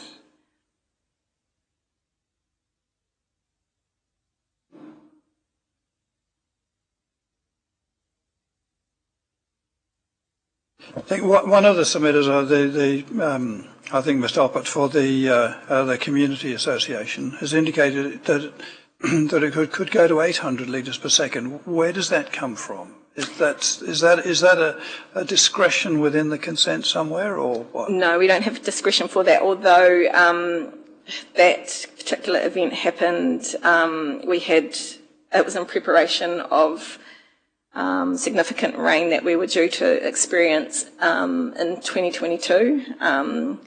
We had the lake was right down near the bottom of the operating range. We opened the the valve to basically deal with the flow that we were going to get from this rain event. Overnight we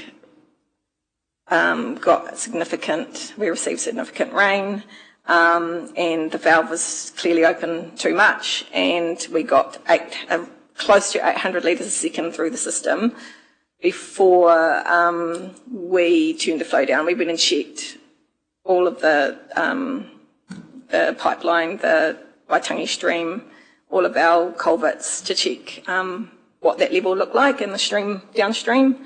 And we made note that we saw that flow come through at nearly 800 litres a second. It happened during constant rain events that we received over a series of days. So what did the lake level go up to from that point onwards? From memory, it went from about 353.6 up to about 354. Mm-hmm. Mm-hmm. Yeah. Okay.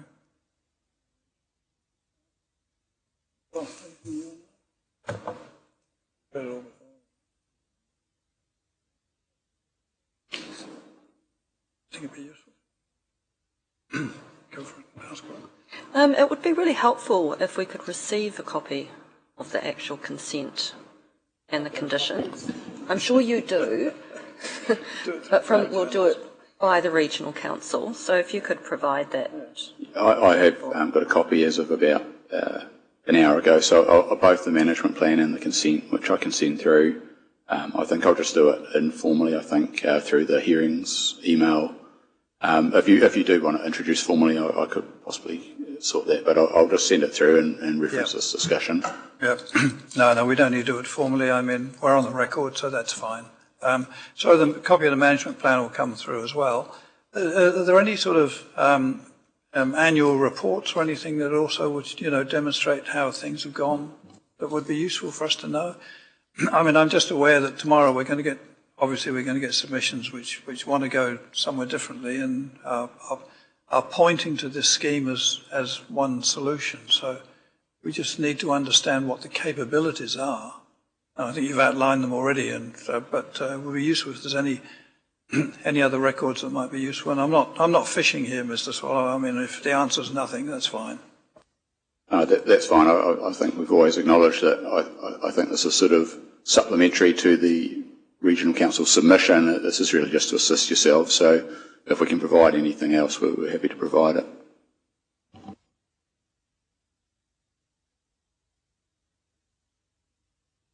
All right. Thank you, Mr. Swallow and the team. Thank you very much.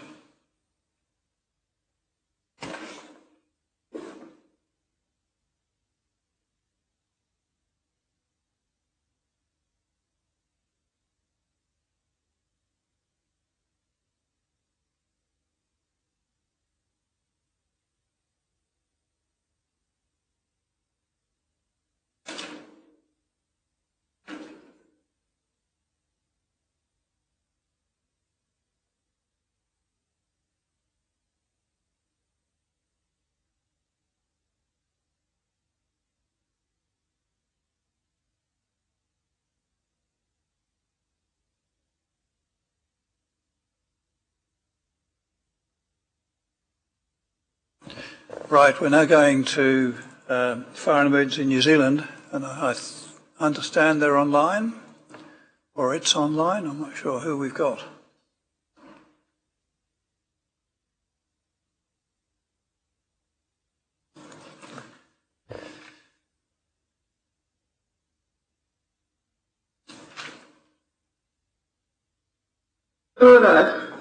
Right. Can you hear us? Yes, can indeed. Thank you, Ms. Duncan. Right. Who's going first? I'll go first. Thanks, Commissioner. So, kia ora everyone. My name is Alec Duncan. I'm a Senior Planner at Becca and Consultant Planner to Fire and Emergency New Zealand. I supported Fire and Emergency in the preparation of its submission and have most recently prepared a planning statement of evidence. With me today is Fire and Emergency Representative Darren Aiken, whose role is Senior Policy and Capability Specialist in Risk Reduction. Darren is here today to respond to any technical questions that you may have in relation to firefighting water supply or the New Zealand Firefighting Water Supply Code of Practice. Unfortunately, we don't have a local Feds representative here today, but if there's something that either Darren or I cannot answer on behalf of the district, we can definitely provide some follow-up answers tomorrow. Thank you for that.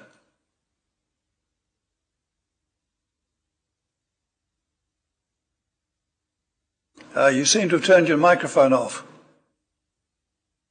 Is a large degree of support from Fire and Emergency regarding the wildfire provisions.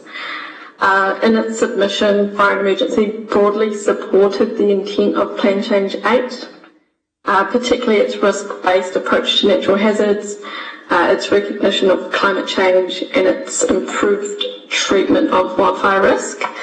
However, Fire and Emergency has sought targeted amendments to its submission, particularly where Plan Change 8 proposes to limit firefighting water supply requirements to more densely populated zones as part of both subdivision and land use. As background, Fire and Emergency has statutory responsibilities under the Fire and Emergency New Zealand Act for fire prevention and suppression. Being a natural hazards plan change, Fire and Emergency's interests also relate to their role and responsibilities to respond to natural hazards events, which includes wildfire. Fire and Emergency is the primary risk reduction coordinating agency for wildfire events.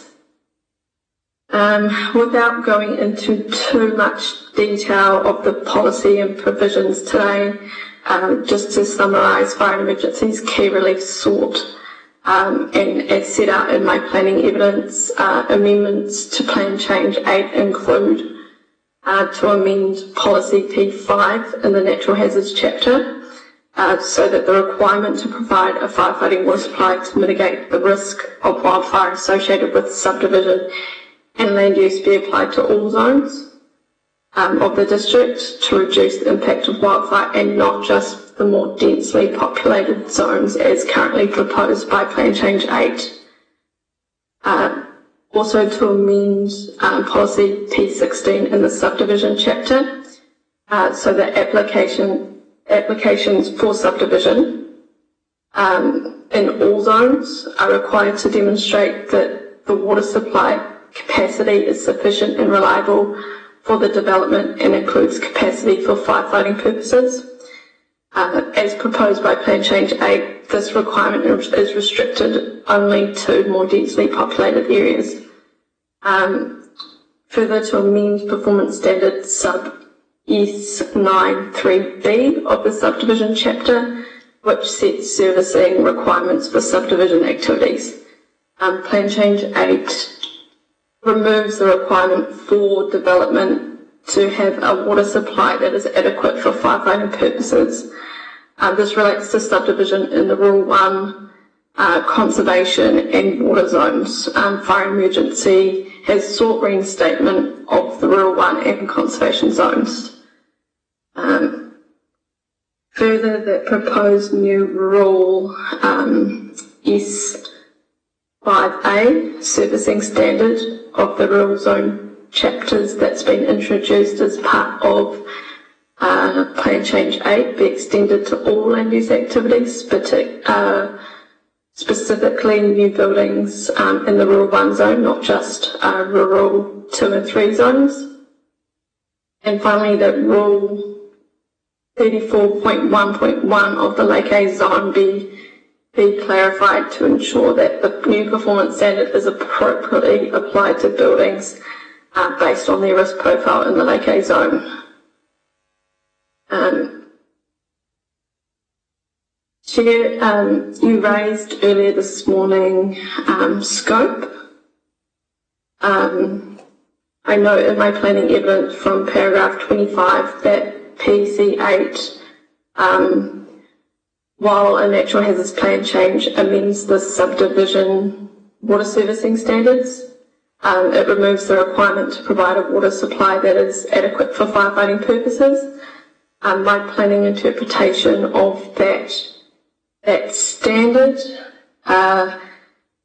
is the intent that it's a servicing provision. So this is sub S93B, and that it relates primarily to fire safety, and that activities such as buildings enabled through subdivision can be adequately protected from fire should a fire occur. It also serves as a secondary function as wildfire risk reduction. Plan Change 8 removes the servicing requirement for subdivision in rural 1 and conservation zones, which, based on information provided by Council, represents approximately 77% of the district. I understand that the issue Council has, as set out in the Section 42A report and rebuttal, is in relation to what the appropriate planning response for wildfire risk management, specifically relating to firefighting water supply, would be, and focuses on the potential cost to landowners associated with this emergency response mitigation. Can I just check your reference on that one? I think the reference you gave me was sub S93B, and I'm just looking at that, and I'm not sure that's the correct one. S93BF? F. Oh. Okay, thank you. Missed the F. So that's my summary. Any questions for myself or Darren?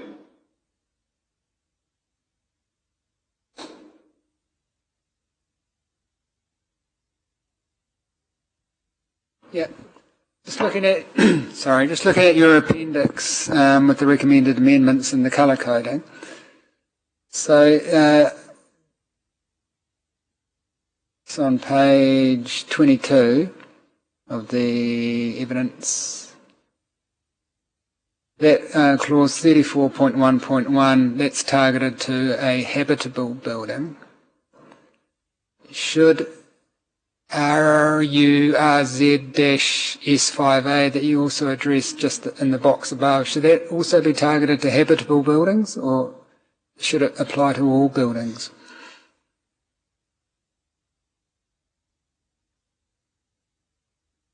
What was the reference? What was the letter reference? So if you're looking on page 22 and you see 34.1.1, the red text, every habitable building shall be provided with a water supply, etc. And then in that same appendix and just above it, you talk about RURZ-S5A.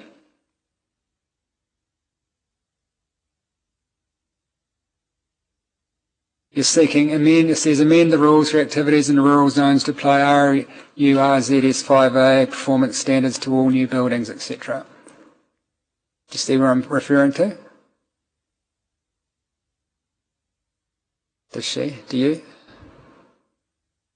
I think the audio is cutting out there, but the intent of the relief there is relating to, well, firstly, that as notified, the requirement to provide firefighting water supply relates to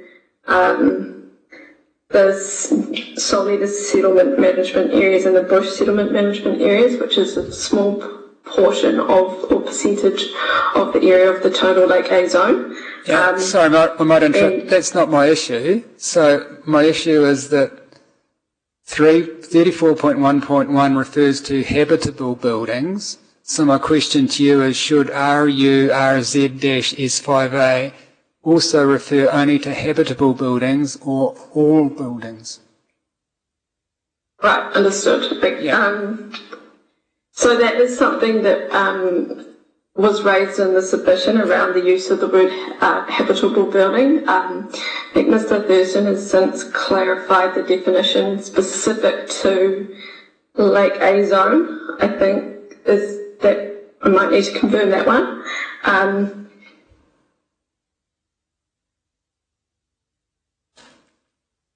So a moment.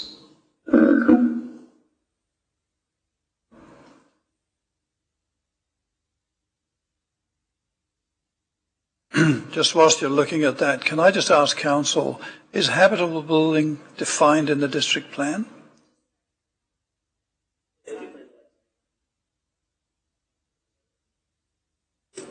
Okay, all right, we'll check on that. Okay, back to you, Alex. For that reason, my answer would probably be no, that the district plan doesn't define habitable buildings, and with the exception of the Lake A zone. Okay, thanks.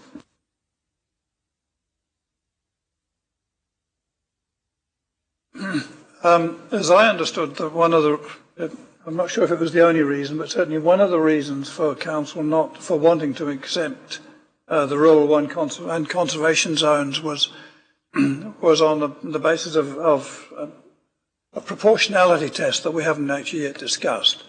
Do you have you've obviously looked at that. Do you have a comment on that response?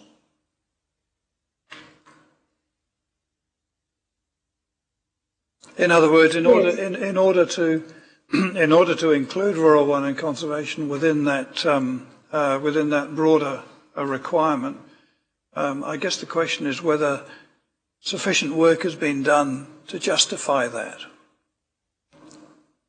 And I mean, I'm obviously talking in a Section 32 sense. Yeah, so from a planning perspective in relation to the conservation zone, the plan enables both land use and subdivision and buildings. So I think the requirement for buildings to consider the need for firefighting water supply is a valid reason. Yeah, but to bring it through, either we or you have to do a 32AA. So I guess the question is have we got enough information, therefore, to bring it through, notwithstanding whether it might be a good idea?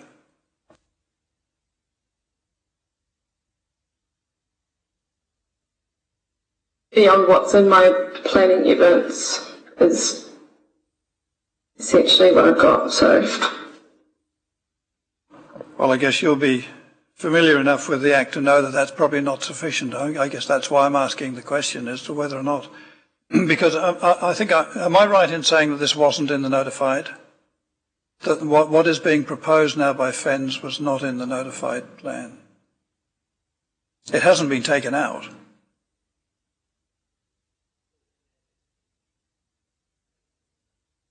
Say it again.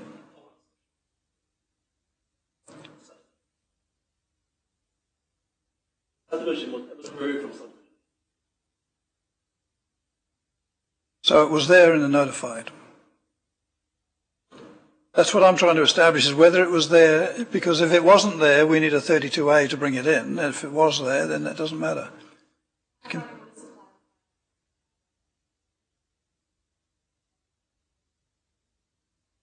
Okay. Okay. So if we were going to bring land use into, as you've recommended, Ms. Duncan, we would need the justification for that, and it requires more than it's a good idea. You accept that or not? I can provide that tomorrow. Okay. That's what I'm hearing. Right.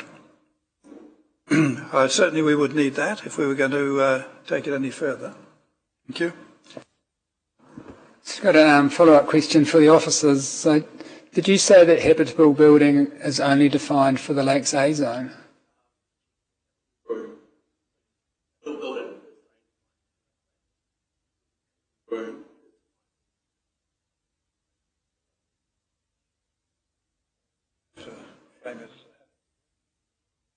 Yeah, but how can that be correct? Because if you look at the district plan provisions, section 34.0 potable water supply, section 34.1.1, clause 1, every habitable building, and it applies to all management areas. So that's a Lakes A rules. So all management areas is only the lake zone? Correct, yes. Yes. Okay. Management areas only apply to the Lakes A zone, not the rest of the district.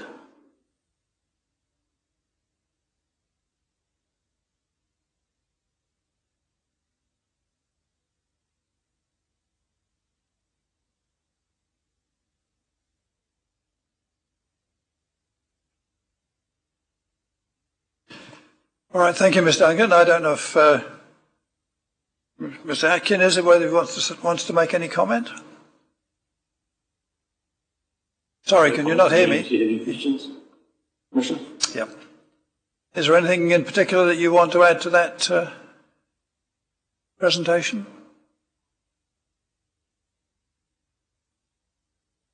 Oh, apparently not. That was the key summary of Right. my planning evidence and my emergency submission. Well, I mean, we're happy to receive if you want to float in a 32A on what you're proposing. We're happy to receive that. While I've got you, can I just clarify that in relation to the subdivision provision around the conservation zone? I think that's what it's in relation to. Yeah? Yeah. Yes. Yeah. Yeah. But by all means, have a clarifying conversation with staff after this session to just be absolutely clear what is not currently before us, and therefore what we need a 32A on if we're going to take your proposition any further. So you'll come back to me on that one, is that? Yeah. Yeah. Excellent. Okay, thank you. Thank you, friends.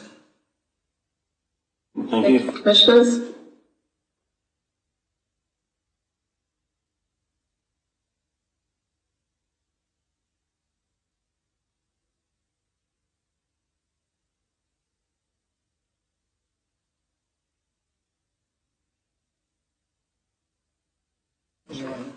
I assume there's nobody else who we need to hear today? No? Hordes at the door, not beating away in, not wanting to, yes, no, right. All right, well, in that case, thank you everybody. We'll adjourn for us to do a site visit. We'll do an early site visit if Mr.